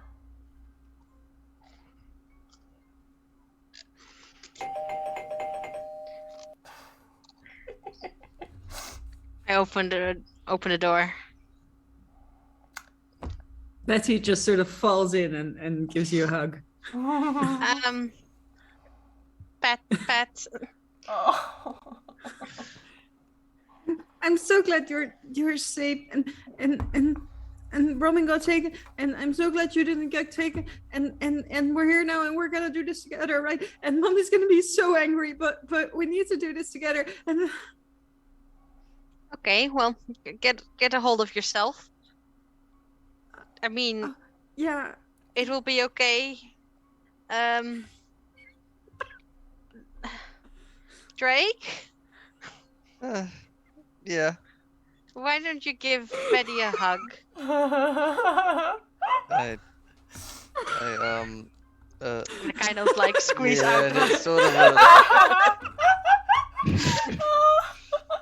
like just sort of does the awkward taking things. over. I'm sorry, it's okay. I was just happy to see Lucky. Yeah. Hi, Eddie. Hi. This is Betty. Well, you know, we play D&D together. Okay. Never mind. We need light and we need shadows, and well, things get plenty dark around here. But it was on sale. I got it in a garage sale. It's a floodlight. I thought it might be useful for, you know, catching government spies and like interrogating them. That's not. Let's be real. The very first thing Robin did after you got that was at some point turning that light on and placing it on you and pretending that they were going to interview you for something, like in a full, you know. Right? I'm not the only one that goes there. No, Robbie would have. That's beside the point. But we can definitely use it now. I've been preparing the storage space downstairs to be safe, to be a safe place. And well, if we turn on the light there, I'm pretty sure I've got it hooked up to its own generator now. Well, backup generator anyway. I'm not gonna pay for all the electricity. And we can take candles as well, just to be sure. And I give you a couple of stacks of candles. You should always be prepared to lose electricity. Yeah. You're standing here in this room, looking around now while as you are taking in the situation. It's a mess today. And not because of the notes on the wall, rather the many moving boxes and the fact that Lucky earlier went through a bunch of them. There's just things all across the floor. Let's go. We should. Does that sound good, Eddie, for your thing to talk to them? We can't hear you at the moment, Mina. You're still muted. I tried talking to them. Oh no! I'm sorry. You were muted. So. No. I tried talking to them earlier, and like I said, they had like a lot of that eerie. No response. Well, earlier you maybe didn't have anything they want, so. And True. if they don't respond, we'll just, I don't know, Drake can stab them or hit them with a baseball bat or whatever you do. I'm sure it'll be fine. Your worth as a human being, right there. Yeah. I'm sure it'll be fine, but well, it's either try this or I'll go to sleep and wake up when Susan breaks the door down, I guess. So I There's a bit of a timer on that one for sure. I think we're already knee deep in this, so I figure whatever we're gonna do, let's figure out what Okay. it is and then do Go it. to the football field then. well, I thought we could try talking downstairs. You can come with Nis if you want. I think we were trying to talk downstairs where we can have like a shadowy hallway and then my room lit up. I know, Nissa. We're trying to figure something out. And Betty, perhaps you should leave a note here for Susan. Maybe outside the door so that she doesn't actually break it. She wouldn't do, maybe. To She- Fantoon's Haven. Platoon's Haven is the middle of the forest. Can't send mom there. Exactly. Yeah, but we can't send my mom there. I can't send her into the shadows. She's fine. She is stronger than all of us put Okay. together times 10. Yes, if she She's can. my mom. Well, Okay, not here's against the shadow thing. monsters. Can't you just All write right, a note like, let's "Oh, just mom, say- I went back home. Just head back home." I don't know. Yeah, and then leave her the car keys attached to the note. And I'll write that I'm sorry. Frowny face. If we put the car keys there, then how did we get home in the first place? I don't know, but we don't have a lot of time, so We'll perhaps figure something out. I think we're already past the plan I'm that's such like an perfect. idiot. Yes, you I'm are, such but Okay, it's so fine. We move on from Alright. here. Hey, how about this? You head home, and then I'm not Alone. leaving you guys here we to confront shadow creatures alone. What if we talk to them and then we can all go to Susan's? I There we guess. go. okay, yeah, that sounds like a plan. Mhm. Okay. I'll write a note and Drake, did I tell you to stop staying at Susan's house? This is what happens. I.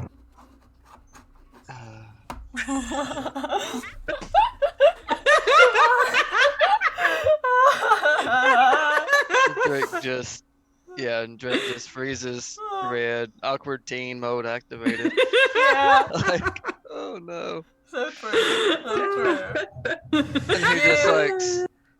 And he just like flips his hood up and tries to put the whole Yeah. bad boy thing back on. Like, yeah. And nobody's Yes. buying it.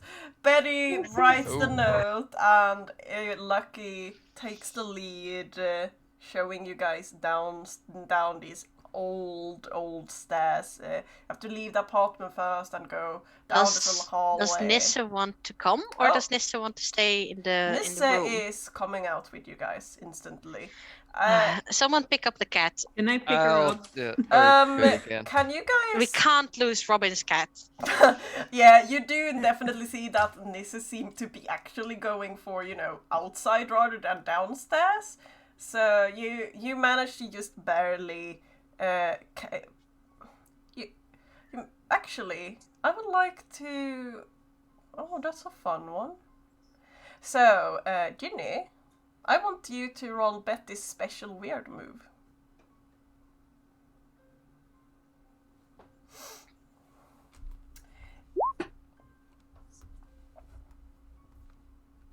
That's a 7. That's not a fail. Yes, okay. Oh shit, my thingy closed down for some reason. Yes. So, We're already doing like oodles better than any session before now in terms of rolls. honestly, yeah. Can you read Yes. me the thing? I think you can actually click on it alternative when you go weird to the moves. alternative weird moves. Yeah. Oh, yeah, that works too. I had the sheet open. Yeah. I think it's no limits, right? Yes, that's the one. Can I just? I think Yeah, I need just to it will roll again, but that's fine. I will Yeah. remember that you rolled a 7. Well, it's an no 8, limits, so it's the same and difference. it doesn't actually say. Never mind. So, Should I read it? yeah, please.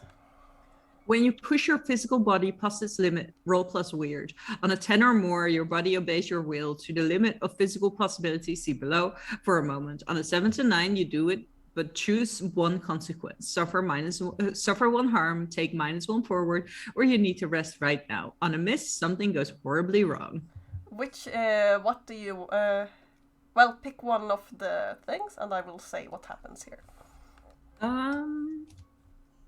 I will take a harm. Okay. So Nissa scurries off, and you're like, oh no, we can't lose Robin's cat. And Betty, you've been kind of stressed this entire situation, and you get this feeling like, oh, I can do something. I can I'm gonna do this. I'm gonna do this thing.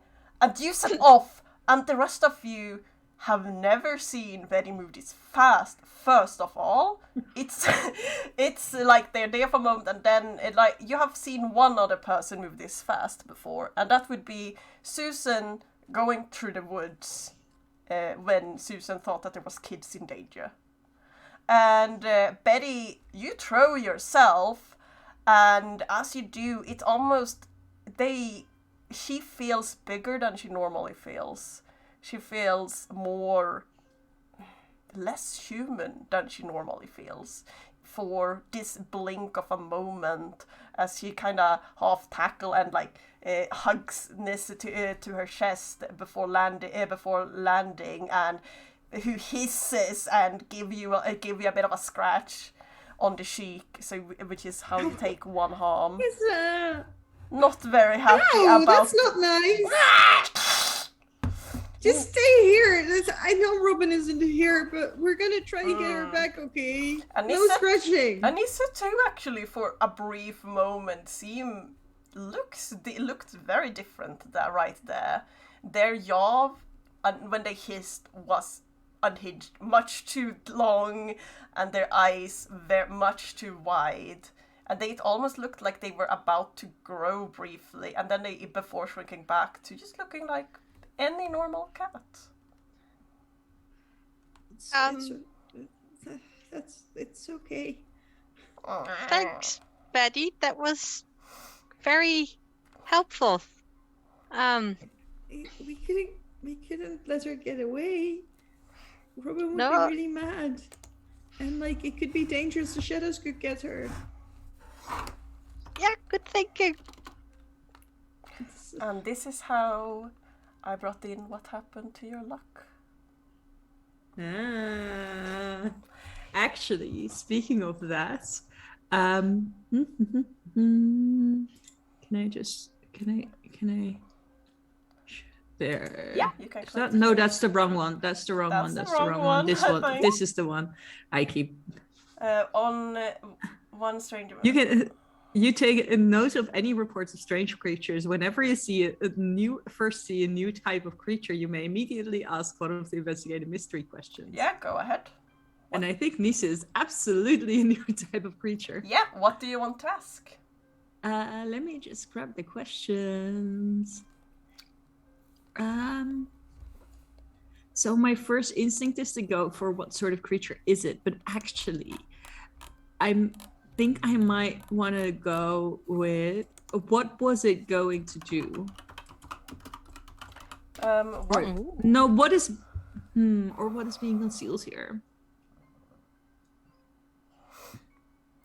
Both. What can it do? What can it do? That's the one I want to know. What can it do?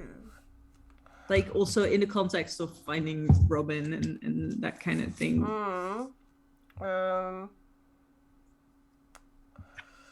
What can it do is hard to answer without the context of the other questions you just asked. You were just thinking about. But what I will give you is that you're not sure why it specifically wants to go out. But you do feel like while Nisse instantly pulled back after the moment of shock, this strange creature is definitely a lot stronger than you ever would have expected a cat to be. And you think that this might not even be his only form. Ooh. You're not sure exactly what that means, but you have a strange feeling that if he really wanted to hurt you in that moment, he could have. But he probably didn't. He was just shocked because you tackled him. Yeah, that's right. So that's what you figure out from that one.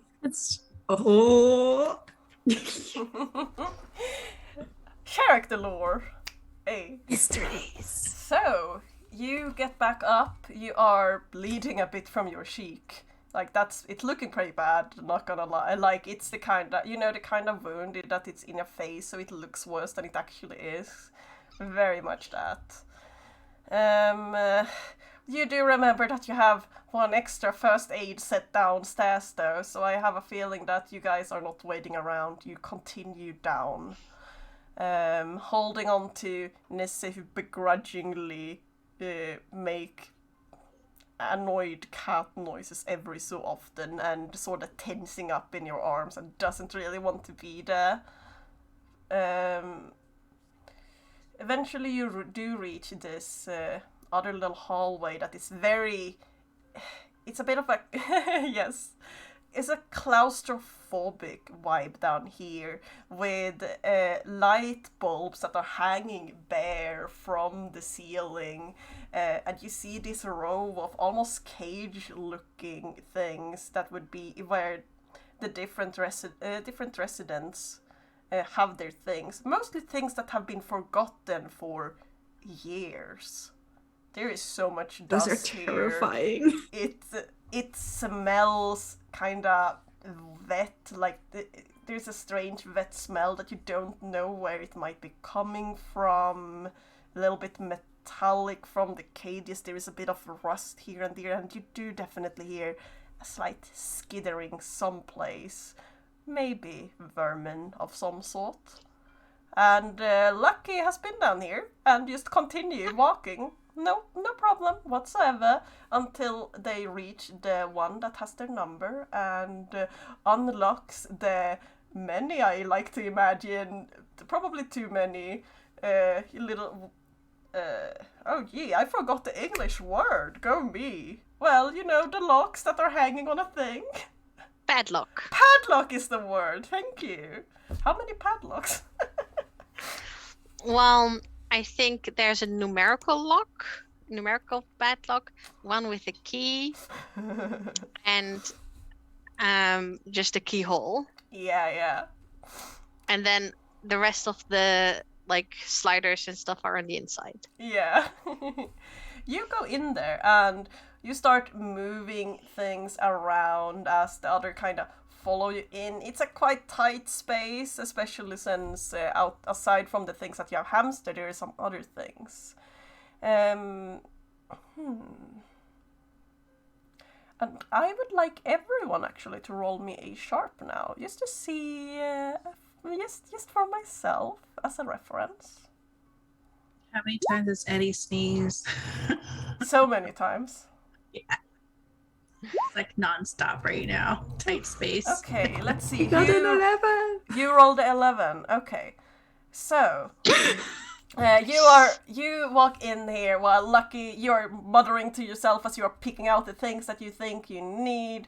Eddie and Drake are kind of awkwardly standing by the opening of this place and wondering what you're gonna do here, and also it's really creepy down here. Fun fact, this is what it looks like in the basement under the place I live. Anyway, Are all the lights working? and not all of them, no. Well, at least one of them is constantly going like a really annoying noise. Betty, you head inside. You're still holding on to Nisse, who is wriggling about in your arms, and as you do, you see, you do notice something that sticks out slightly behind an old mattress, you think, and you move over to kind of poke it a little bit to the side, where you see that there is a color that doesn't quite match the rest of it on the wall. And you start pulling there, and Lucky, you definitely notices because Betty's making a bit of a ruckus all while holding on to Nisse, as who is not happy about this. So what do you do? Actually, what's your reaction to this little snoopiness? Betty, what you doing? There's something on the wall there. I was just looking. Is it runes? Rowan put down some runes, and I join her there and see, try to see what's what.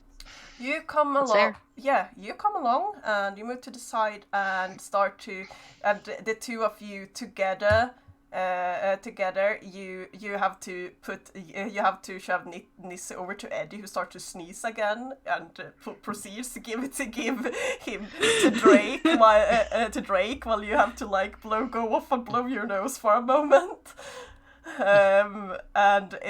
Meanwhile, Lucky and Betty together move the mattress out of the way, and you notice that on the wall indeed there's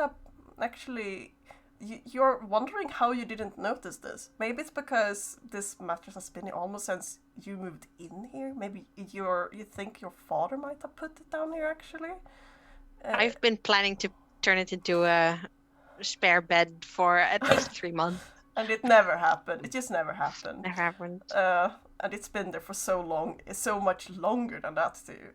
Either case, what you see behind is a different colored, quite kind of square on there, and in the middle is a keyhole. Yeah. Do you have a key for this? What the fuck? What? Wait, there was a key on the umbrella, wasn't there? No, there wasn't. No, it was There's a just a keychain. Keychain, Alright. yeah. Do I have a mystery key in my possession? I like to think that you might have like 2 or 3 that you have like found around the apartment, and that you were like, this might be important at some point.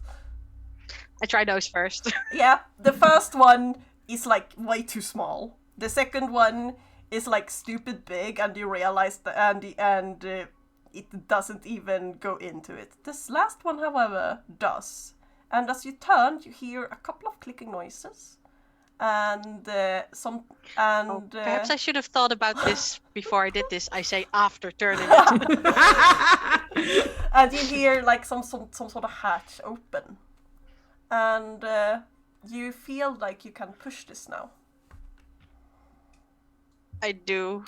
You push and you open into. As you open up, you feel there is this push of very, very old air that you sort of into you, and there's dust, and it smells kind of awful, honestly.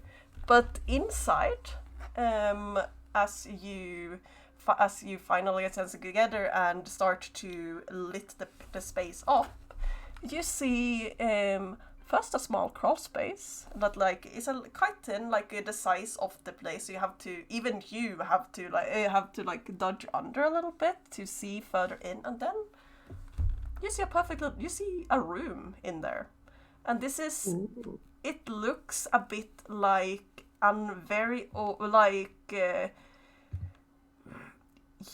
like this room might at some point have been used while it maybe for something a little bit illegal. You're not entirely sure who owned your apartment before, or rather who owned the whole apartment complex before the person you are currently renting from. But this has not been touched for years. Why don't you go ahead and tell me about the tags you picked and what you find in here? The tags I picked was Lore Library and Panic Room. Okay. I can bloop them over so you can read them. So the Lore Library is, I would like to imagine, mostly things that you definitely would have from the many things that Robin has collected to the apartment and your own things. And I've also been printing things out in the library, of course, for years. Oh yeah, for sure. And Panic Room. So aside from the little things that have been added, you now have a room that can actually be closed out so that nobody could ever look into, unlike the little cage thing that you had going out or just outside of it. Huh. This is perfect. And I crawl in.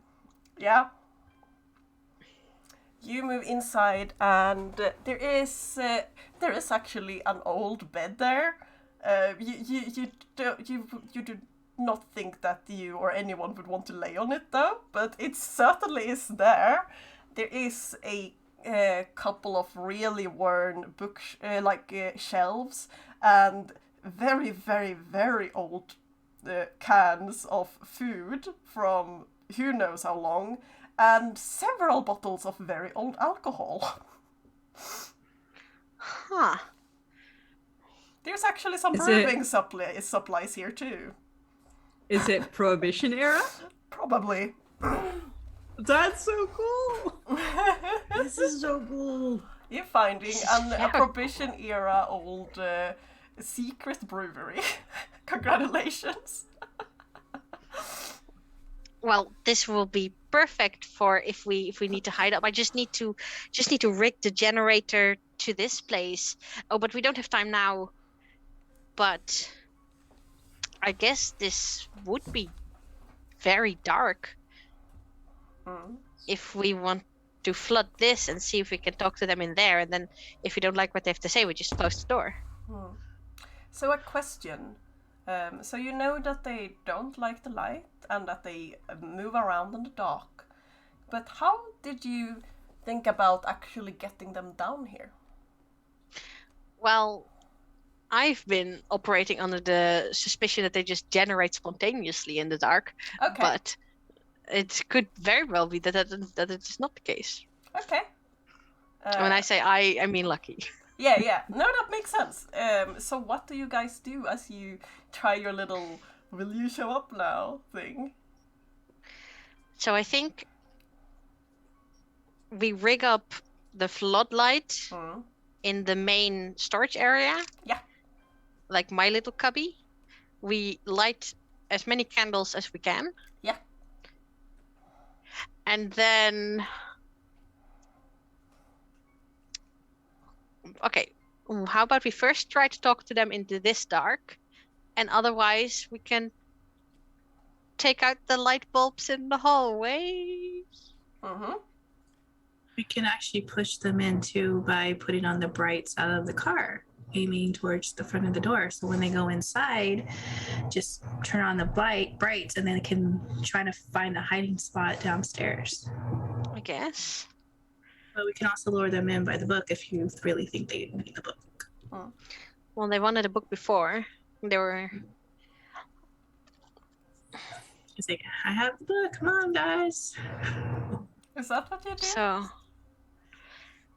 I guess I take the spell book Mm-hmm. out of my bag. I kind of hold it in my hands. Yeah. Okay. Shadow.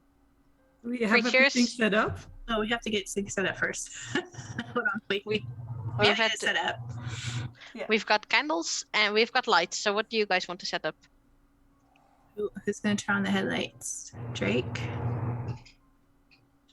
Yeah, No I'll one should go. go alone. No one Yeah, should I'll go go, alone. Oh, the headlights. Drake. You haven't. You had. It sounded like you were going to first try and see if they were like, because Lucky think they might just generate out of the dark. So you. Okay. So. Drag Robin to a shadow dimension, probably. So Let's try that first. Or I assume that's what they try first because it's the fastest try. Yeah, if it doesn't work, we can do the next thing. yeah. Lucky, you've seen them. Can we hurt them? Like, can we defend ourselves? Does that work? Well, Denny beat them off us, so not sure if we can kill them, but we can certainly try to hurt them. Hmm. Lots of things that don't kill you will still hurt. Mm-hmm. Okay, so you go out. You go and stand in the dark while Drake and Eddie are ready with like the big what was it called? Floodlight? Yeah, floodlight. Floodlight. And you start like waving the book around a little bit, telling them all about how it's here, and it's silent. Like, aside from the little echoing that is going on downstairs, and you think the skitter of a rat, maybe, and some very disgruntled from Nissa at some point. But that aside, absolutely nothing happens. Okay, that means they're probably outside then. Hmm. So, what? We start at the end of the hallway and retreat. Retreat from there? Should we? I mean, we should start outside, right? If they're outside. Well, we should start at the edge of the light. We shouldn't go where they are, I think. Just where we can talk to them. Everyone have a flashlight? Hmm. Yeah. Then I guess we go out to the edge of the light, Yeah. and if things go bad, we run back here. Hmm. The moment that you guys get out, like you get upstairs, and your cell phones are getting signal again, because there was absolutely zero signal down there. Oh, Mute. Mute.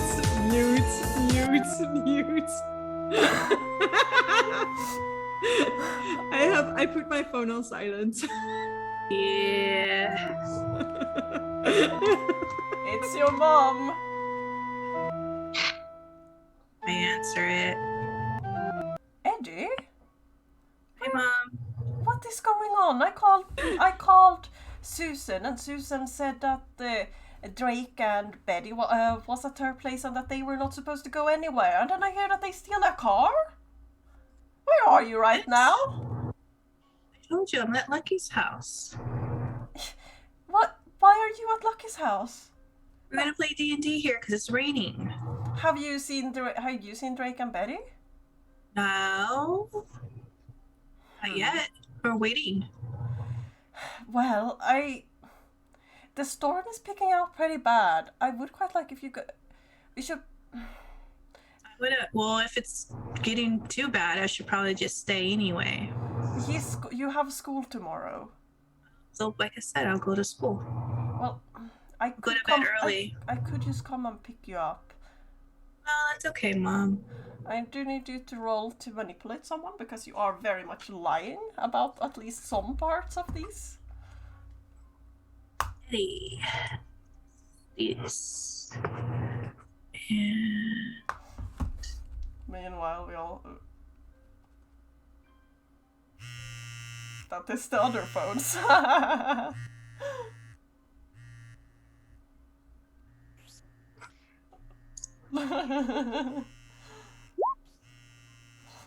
no. Oh boy. So you're at Lucky. You said you're at Lucky's place. Uh-huh. Well, And then I turn on the camera of my phone and I shine it on Lucky's face. okay. Well, yes, but Yes. you're Let's play D&D. outside. No, we're waiting for Betty and Drake. Betty and Drake We're are not we're supposed to be Looking out. for Robin's cats. I mean, waiting for Betty and Drake. Your dad is was out to get going out to get some groceries anyway, and he will pick you up. Okay? But Dad said I can play. It's D&D night. No, he's coming to pick you up, and that's that. I can't tell that Promise you I'll are work an extra shift. Eddie. I can't tell that you are lying to me about Headset's something. My headset's broken. Hold on. Oh no! Hear anything? Oh no! I felt for a moment that Eddie was Alright, talking to his mom. same. But it's Mina talking to us. Hello, can you hear us now? Yeah, there we go. I thought for a moment that was Eddie. He's like, oh no, my headset broke. Which would be very funny. I'll stick with that, actually. I'll keep that in a roleplay. Okay, yeah, sure. So, Drake, oopsie daisy, turns off it and clicks his mom, mutes his phone too, knowing that now there is two moms on a timer. Well, one mom and a dad, I guess. On their way, probably.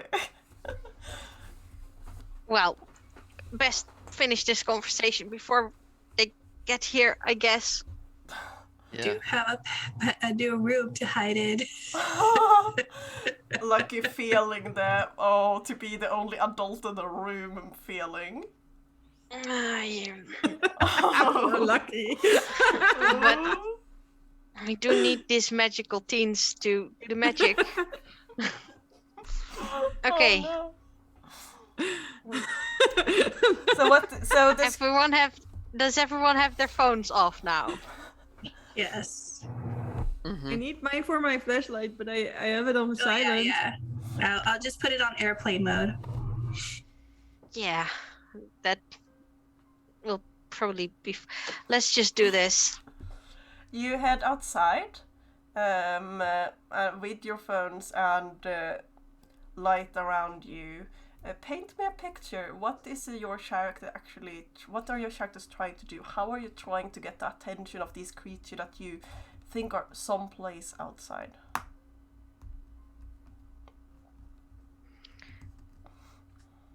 I think I will hold up the book and be like, "Hey, shadow fuckers! Heard you were looking for this." Oh my god. Yeah, okay.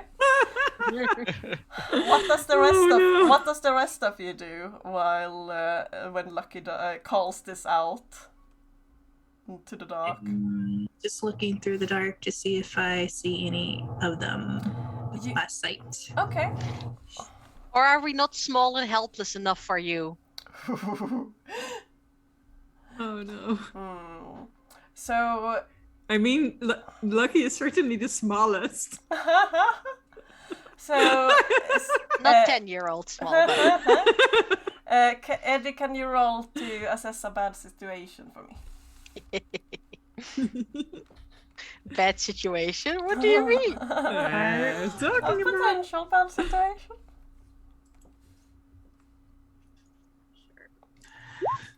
That's a 10. So let's see, for a bad situation, just gonna get my reference up. You don't have to ask all at once, but you have them. But let's see, you get the following questions. What's my best way in, best way out? Are there any dangers we haven't noticed? Well, what's the biggest threat? What's most vulnerable to me? And what's the best way to protect the victims? On a 10 plus, you hold 3. I am sending these to chat to just in case.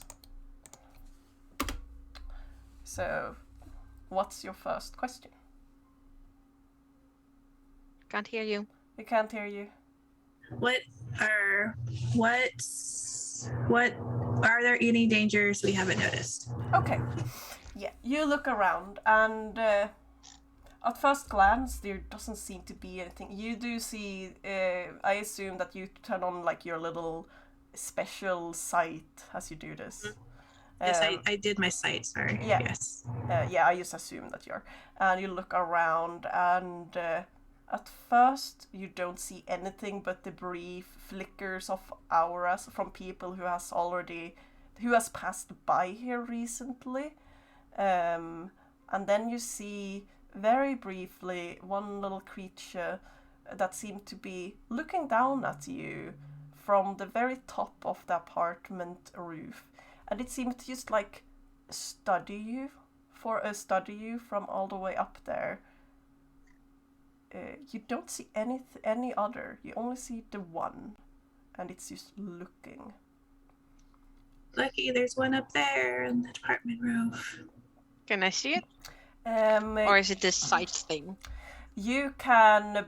The only thing you can see is a flicker of red light when it's pointed out. You do have the stone. That's true.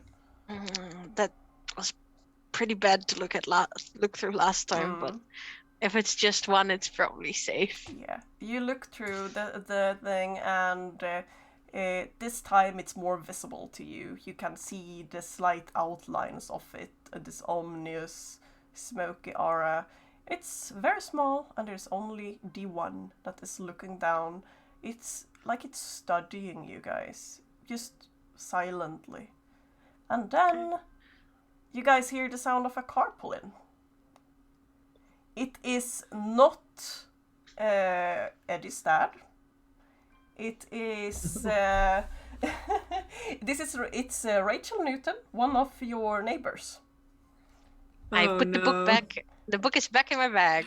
Yeah, and I'm also going inside.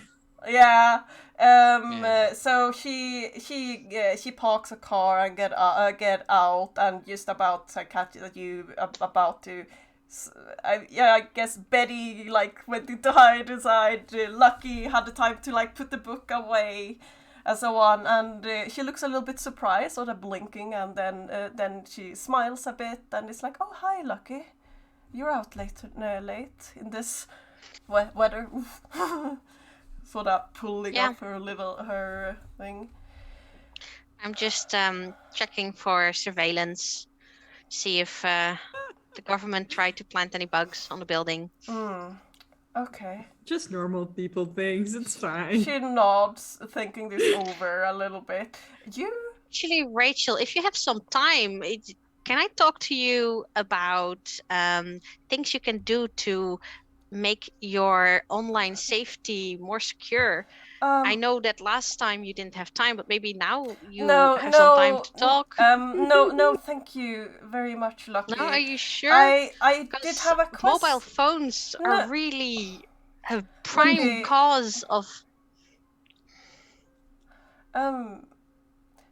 She sighs as you start going going off, and you could tell that she was about to ask you something, and then she kind of glances back to her car, glances out to the dark, and shrugs and shrugs, gives you a polite smile, and it's like, okay, have a good evening then, Lucky. Have a good evening, Mrs. Newton. And she heads on in. She heads give me a moment, I missed that. She moves over to the door, and then only to pause and look over the shoulder towards the car again, where you can see another figure that is coming out of the car carrying like a grocery bag. It's her son Victor. His glasses are sort of like slid down, and she's like, "Are you okay? Are you sure you can carry that?" So, How old is he? He's 11. I glance back up at the creature. Oh no. The creature doesn't. The creature look back at you. And I use my flashlight to light Victor's way. Victor scrunches up his entire face at that and makes a face. I'll help with groceries if you need it. Eddie's I'm standing there with the creepy dark with the hair like this. He stares at you. Do you want help? He just stares at you, and then he stares at the rest of you, and he kind of pauses for a moment, looking at all of these weird people, I guess. Follow your mom, Victor. Okay.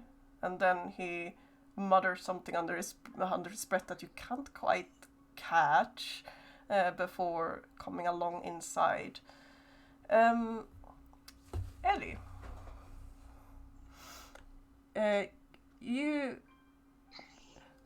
You notice something a little bit strange. There was a slight color to Victor's aura that probably shouldn't be there as he walked past you. You don't know what that means. You have another 2 questions that you are holding. He's inside now with his mom. Victor lives there with his mother, his dad, and older sister. For your information, I'm going to ask what's the best way to protect the victim, which is possibly Victor. The best way to protect the victim. You look up to the you glance up to the creature, which is not there anymore. And you look around, and you don't see any other there.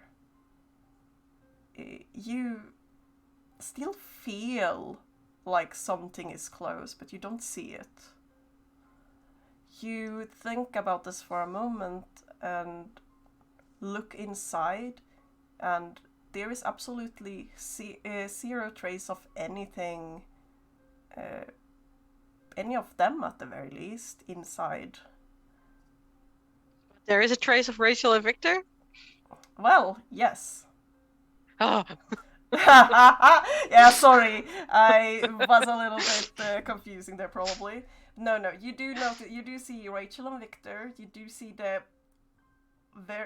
odd thing that is to the aura of Victor that is following him inside, but you don't see any creatures anymore. You think the best way to protect the victim might be to just make sure they don't try to head out more tonight, really. Alright, before Mom goes in, or before the door closes. Yeah, they're already inside, but they're in the hallway, so... I'm gonna knock on the door real fast. Yeah, you don't need to knock on the door, you can just head into, catch up in the hallway. Right. You know, it's an apartment complex. I was Yeah? It's my dad said to stay in. It's gonna be a possible flood or something's gonna Oh happen. dear. I hope So the wind's gonna get bad. she looks very troubled by this. Part because this apartment block isn't in the best as far as Conditions. keeping those things how do you cover this? She's like, oh no, the leaks.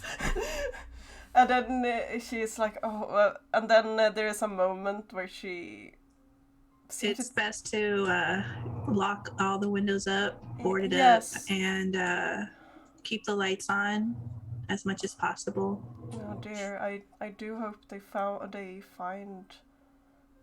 I do hope they. Oh no, of course I'll be. Well, you've heard I'm sure Benjamin has gone missing. Oh yes, we're going to. And we I heard some of the rangers in the woods are looking for him right now. Yes, I heard so too, and I also heard that Naomi from Victor's class got missing quite recently. It's strange, isn't it? Yes, another mystery that needs to be solved. She sighs, giving you a small. It's better to keep the kids inside for now on. They're in the dark. Yes, for sure. I'll be heading inside now. Thank you. Okay, you're welcome. And bye. Have a good night. She goes in, closes the door, locks the door. Kudos to Eddie, the most effective member of any of us. I should probably have asked you to roll to manipulate someone, but you only said things that made sense for the situation, honestly. At most, she thought you were a bit creepy. Yes. I just basically back flashing my flashlight. Yes. Okay. You still have one hold, just so you remember. I'm going to hold it off for a little bit. Yes, I'm just mentioning it. What are the rest of you guys doing? What is Drake and Betty doing? You haven't said this much for a little moment there.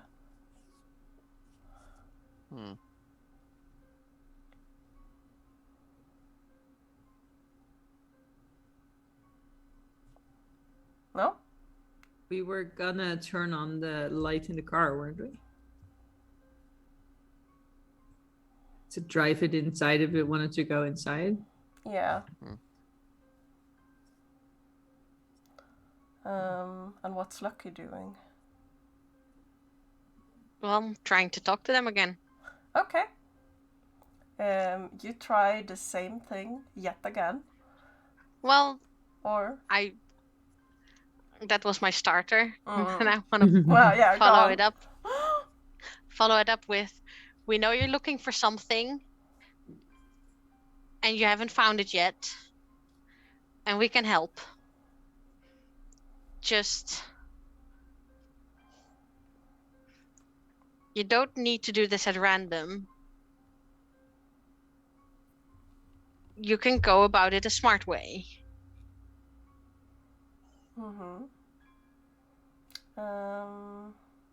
Interesting. You yell this out, and once again, you feel this creeping along the back of your neck as if you're being watched by something.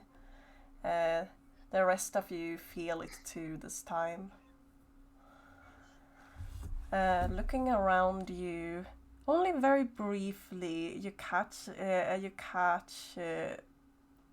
in the corner, kind of in the corner of your eye, sight of something.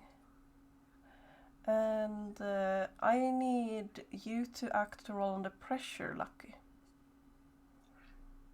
I can roll. Not sure if I can roll, if I can act under pressure. Okay. Let's see how I'm not very cool. Oh, that's a 9. That's a mixed success. Give me a moment. Very good for me. That is good for you. Okay, let's see. So you call this out, and as you do notice some slight of movement and feeling this anger towards these creatures. They took Robin, they took these kids, they are preying on things, they are not listening or coming when you want them to come out. Everything is going on. You kind of feel this moment of bravery as you're moving a little bit closer, waving the book at it, and you see a couple of these eyes blink open, looking at you, and you hear a slight whisper, and then what you see before you changes a bit. And you hear slight voices. At first it's just a whisper. And then, tell me, Lucky, there is the one thing that you are hoping or wishing to hear the most right now. Realistically or unrealistically? Unrealistically. Robin saying like, "Hey, I'm fine. I'm back." You don't quite hear that, but you do hear Robin's voice. The rest of you do not hear this. You hear a voice, and it's calling, like, it's a bit stuttering at first, and then it goes, "Lucky, is that you?" Are they with you? Can I talk to them? And I take a step closer. You all see taking a step closer towards the dock, and you hear this voice. You hear the voice again. I can't see you. Where are you? Are you okay, Robin? Are you okay? Can you hear me? Robin? Did they hurt you? Where are you? You hear the voice sort of like trailing off as if it's moving away from you rather than towards you. No, Robin, this way. Robin, this way. I take another step out. The rest of you do not see this at all. Lights. Where do you point the light? So, like, shit, the car is only parked in a place. Yeah, right? it is only parked in a place, unfortunately. At the moment, Lucky has just stepped out of where the like light would be. I will point my cell phone light. Yeah, you point it so that you can kind of lights up the back of Lucky for a moment, and you can see your light doesn't reach quite far enough to do a lot, but you do see something that seems to be pulling away a little bit. That is very close to Lucky. That Lucky doesn't seem to be seeing. No, wait! They're letting me talk to Robin. You'll scare them away. You see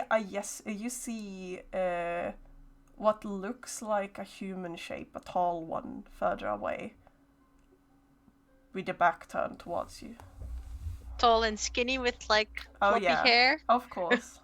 Does only Lucky see that, or only Lucky sees this? I think if I see something that's Robin shaped instead of shadow creature shaped, I do try to light it up with my. With my flashlight. Yeah, you turn to the flashlight, and in an instant it just breaks through, and it's like there was a shadow there, and then it's not, and you kind of snap out of it for a moment. You don't see them there, and instead you hear this sort of deafening kind of static around you. I take a couple of steps back towards the light. When you, I need you to roll to act under pressure again. That's it.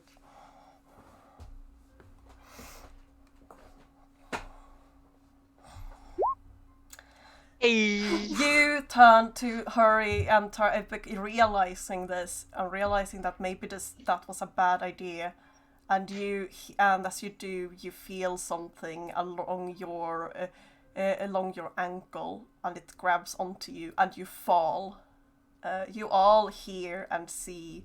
No, Lucky. Sorry, I used to read the name in the Zoom.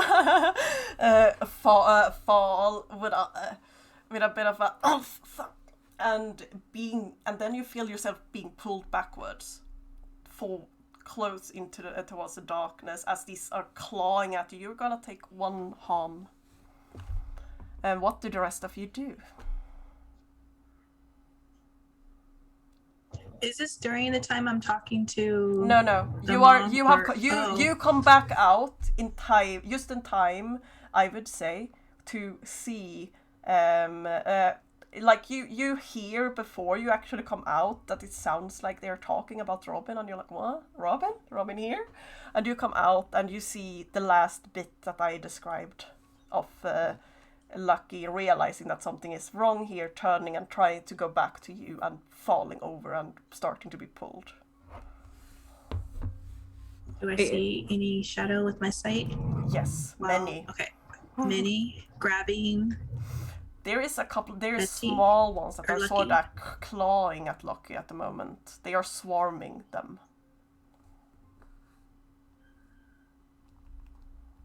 Activate the brightest light I have. Right on them while I'm running towards them. You turn the light to walk again, and some of them do like make sort of almost like fizzling noise as they pull away, but it doesn't seem to be quite enough to get all of them off. Drake, we need to do something. I think Drake's already out, switchblade out, running towards Lucky. Okay. Hasn't even thought about it. Roll to kick some ass, please. I'm gonna stab a thing. Or roll to protect someone, actually. It's still a tough. Yeah, that'll. Yeah. Either way, yeah. There we go.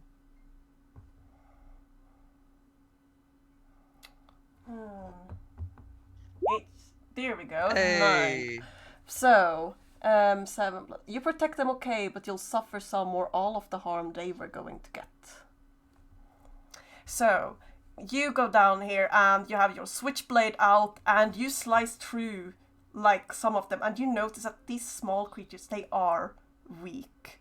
They don't seem to take much. You go through them like butter and you manage to somehow in this get one arm around Lucky to help them steady themselves up on their feet. And I kind of imagine that at this point Betty and Eddie are both like in there, like, up, okay, gonna get you out of there. Drake on the go there. You do feel something claw at you, which leaves a bit of a nasty wound down across your back and a hole in the back of your hoodie as well. But all of you do manage to get out of there.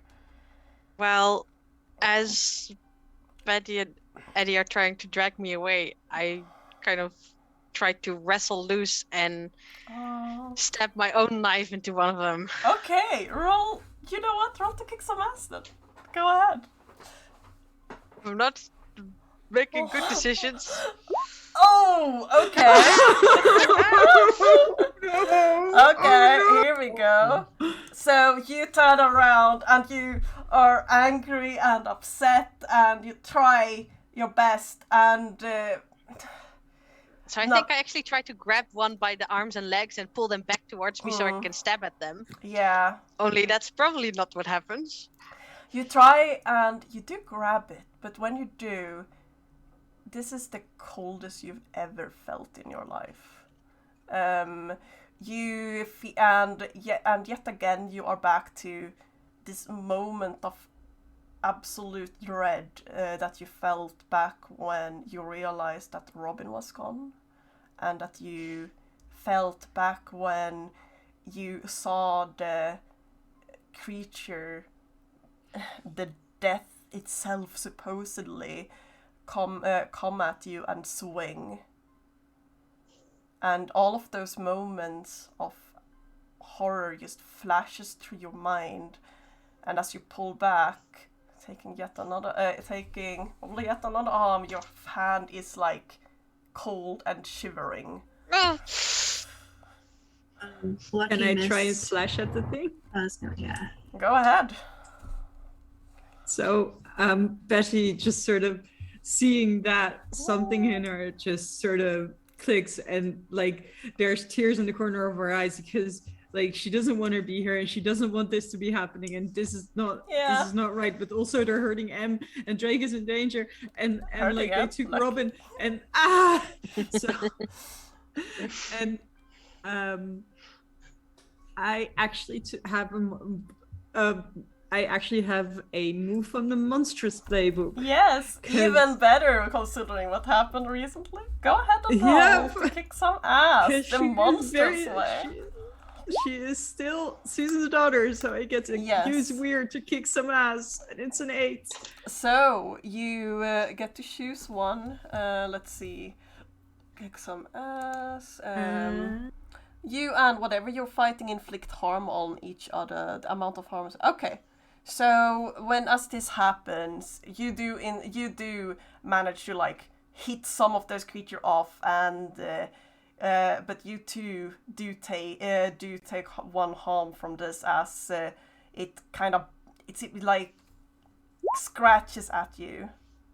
So actually, I have also the move Prepare to Defend. Even truth seekers need to fight sometimes. Okay. Whenever you suffer harm, when you kick some ass or protect someone, you suffer 1 harm less. Okay, cool. So you don't suffer any harm. You do, however, all manage to get them out. Eddie, did you want to do something there, by the way? No, Betty, take that one out. Yeah. And you do notice the others are like, there is one of that you do see one of them that grabs the fake spellbook that you left behind, pulling it out into the dark with it. Well, I guess I can harm that one just a little bit. If you want to. I'm going as a treat. As a final farewell. I'm going to hex it. And target immediately suffers harm. Yes, I believe that the way hex works, you actually roll to use magic, and using the there is inflict harm thingy. So do go ahead and roll for weird. Oof.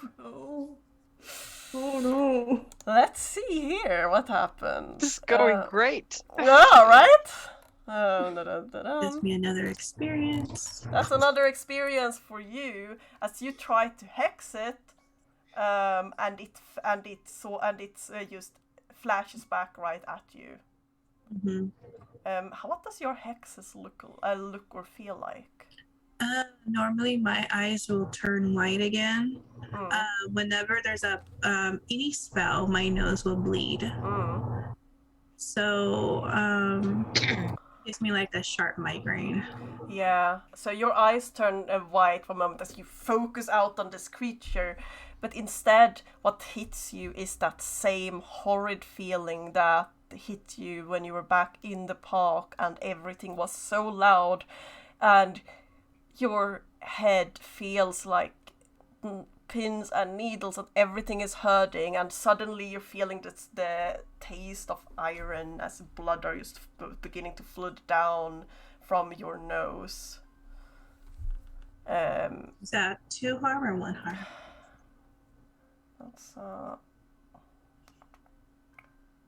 That's 1 harm this time. Everyone are taking so much hurt today. I'm getting a bit worried. Can I try to chase that last one down and stab it as Drake's just... You wanna chase it out into the dark? Yeah, I'm gonna go after it because I've completely snapped. Okay, go ahead. Go. Yeah. Who could have predicted that this was gonna go bad? Yeah. Go ahead and roll to kick some ass. Yeah. Okay. That's a 9. Yes, that's a 9. So you go down after, and it first of all not the last one. There is more of those around. It's like around in the corner. In this one, you take it out easy. So easy that it's not even satisfying to do, but you do get your hand on this fake spell book, and everything sucks. And then I need you to roll to act under pressure, please. All right.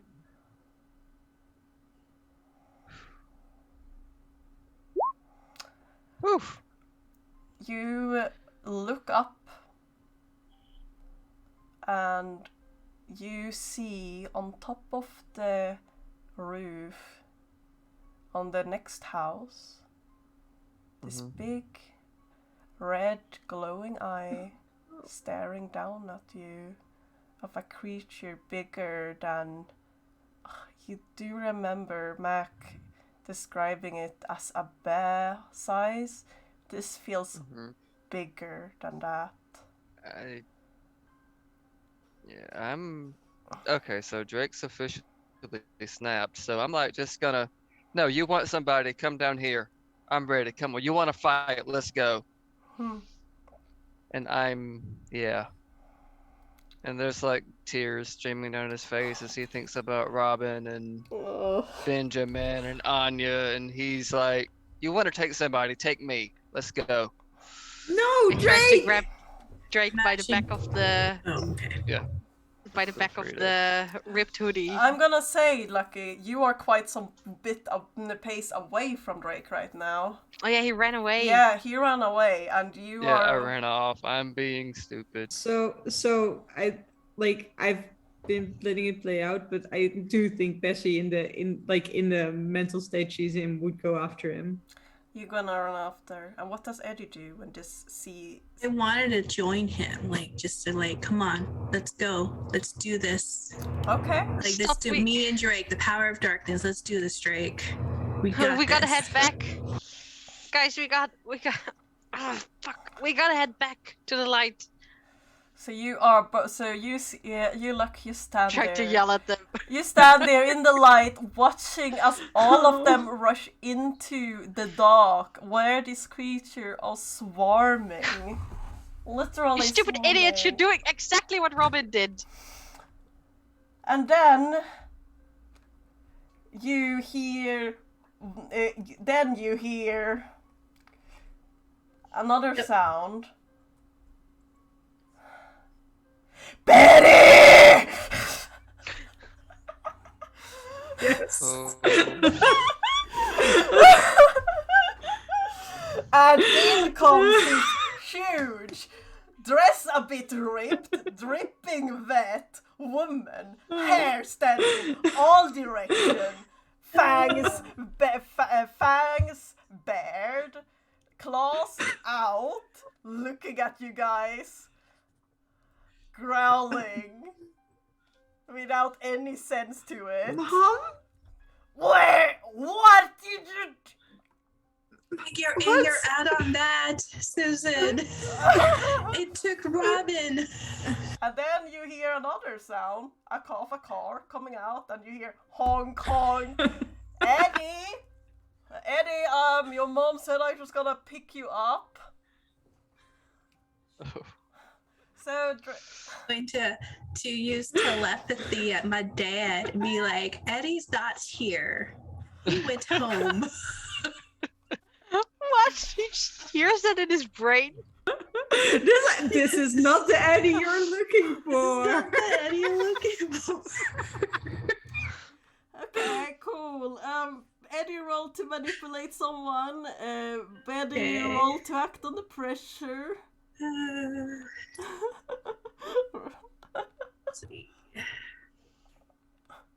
Let's see, how do I That's charm. manipulate someone? That charm. Okay. I thought it was weird for telepathy. No, but it it's doesn't still say. it's still charm. It just means that you can do it at all. From this distance, nonetheless. He There we go. blinks, looks at the woman, not like, huh? And then he turns around the car and drives away. Whoa. Okay, that happened. As he do though, one thing that everyone noticed, including Drake, is in this whole commotion of people showing up and so much things. So much. The shadow creatures around you, they are gone.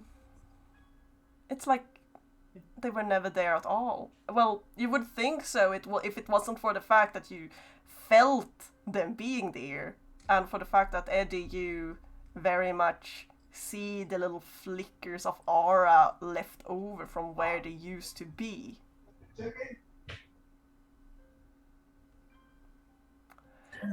And Betty, your mom is practically going in there, and she picks you up.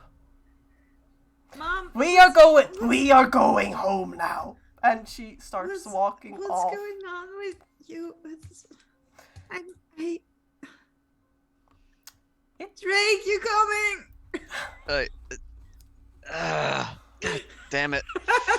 I'm just gonna turn and follow, like, Yeah. shit. So that's happened. Lucky and Eddie, you stand there in the dark where there's nothing around you anymore. No dangers, supposedly. You did see Susan. Everyone runs from Susan, including his shadow creature. You did see you did see Susan come in, full 100% Bigfoot, pick Betty up and go. She didn't even stay for the car, she went. Who has the fake spell book now? I do. You do. Yeah. Yeah, you picked it up after you killed it, right? Yeah, you do, unless you throw it back on your way. I'll give it back to Lucky on the way, and I think I've still got the car keys, so yeah. Yeah, you guess you can technically follow them in the car and light the way.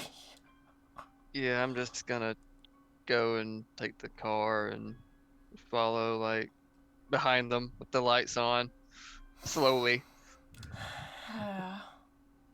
Eddie, yeah.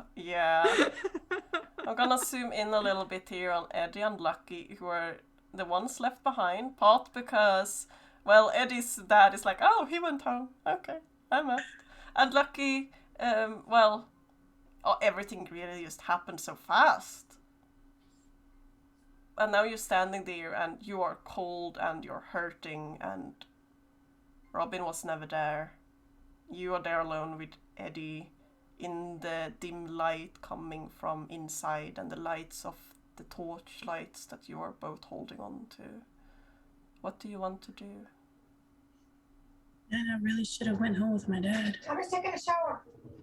You really should have. I'm sorry, Eddie. You can still call him to come back. Yeah, I'm going to do that. It's better for us to just wait it out till tomorrow. I think it's better if you kids just stay out of it. Oh no.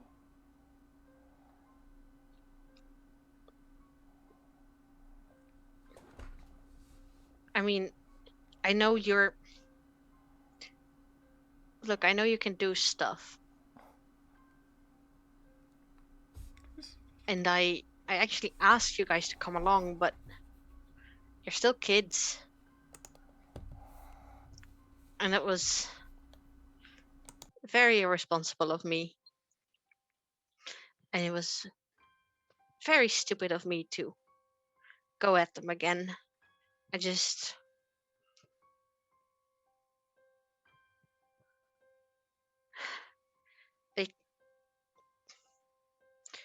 They used Robin against me, and I was angry and I wanted to hurt them. But that moment when you all were just running out there like lambs to the slaughter, as if you can just run at the biggest thing you can find and throw yourself at it and expect not to be all tore up and spit out like minced meat. You don't think about things clearly, and that would have been my fault. So I think you should just head home and I don't know, ask your grandma or something for information. But I don't think you should come out tomorrow, okay? Lucky, we put ourselves in this situation for reasons. We are gifted. We are magical. Oh yeah, you're so And- gifted and magical that you still don't have 2 brain cells to rub together. And the brain is not fully grown until you're 21. So I think we can classify that as, I don't know, disability or something. But I really think, look, I know what it's like to want to change things and to help. And maybe you're magical and shit and you can just run in there and expect things to go well, but I'm just some human, okay? I'm just some human, and I try to look at things and see how they connect. But if that just ends up in you running out to get killed, then that's on me. You get that, right? That's on me. And I'm the one who would have to look at your parents and look Susan in the eye and say, why, yes, I did help Betty sneak out of the house just so she could get killed. So if you don't do it for yourself, then do it for me. And I think I would like for you to call your dad now.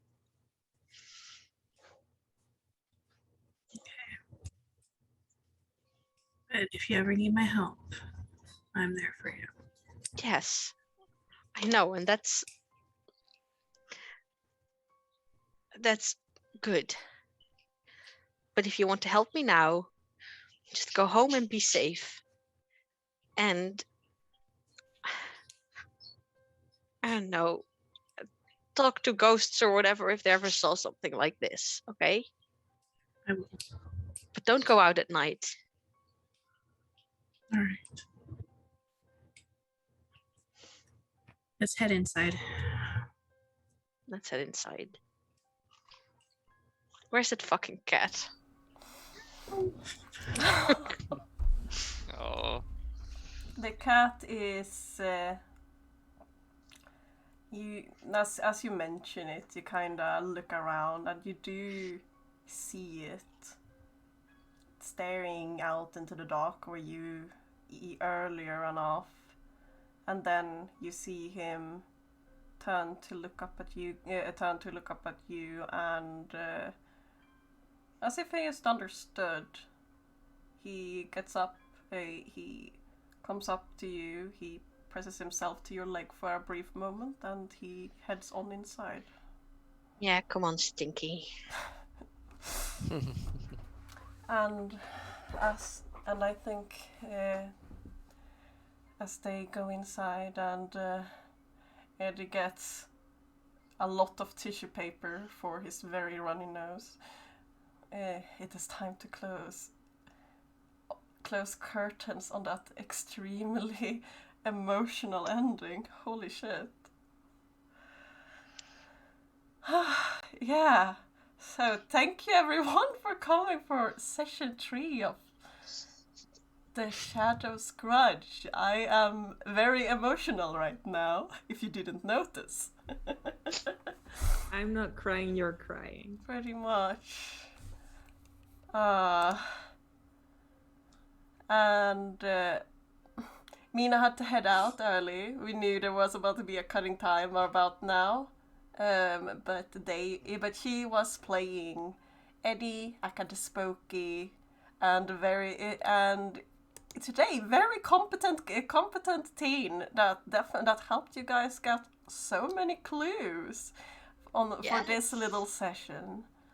And the next episode we will have Arby with the also lovely monstrous and no brain cells janitor, Denny back back again. Might be Nice. dumb, but she's not stupid. Or maybe she's also stupid. She doesn't know. Indeed. And we also had M as Lucky, who is so done with all these kids getting themselves into so much danger. We had Fishy as Drake, to show someone who did get into a lot of danger. And we have Betty as in the Searcher, who was played by Guinea today, and is in more trouble than she's ever been in her entire life. As she's being carried off and realizing as she goes that my mom is not human. Nope. So, Ginny, you're playing a different character next week? Probably. Oh Guinea rolling off a backup character just until we can jailbreak Betty. I mean, I've got a very fun spooky lying about. Yeah. Oh boy. Next session is Anyway. Oh. yeah, next session is just them doing things while Drake tries to jailbreak Betty. I mean, Yeah. it's just a repeat from first session. Well, I Lucky is mean- not helping anymore. Yeah. Oof. Well, was a lot of things, and I am Yeah, going. that was a lot. I am going. Good night, everyone. Yeah, good Or night, night. good everyone. afternoon, depending on where you are. Oh, thank you so Yeah. much for coming today. Oh boy, Yeah. that Yeah. broke my heart, and sure it broke yours as well. Good night, or Yep. whatever time of the day it is. Bye. Have a good Sunday.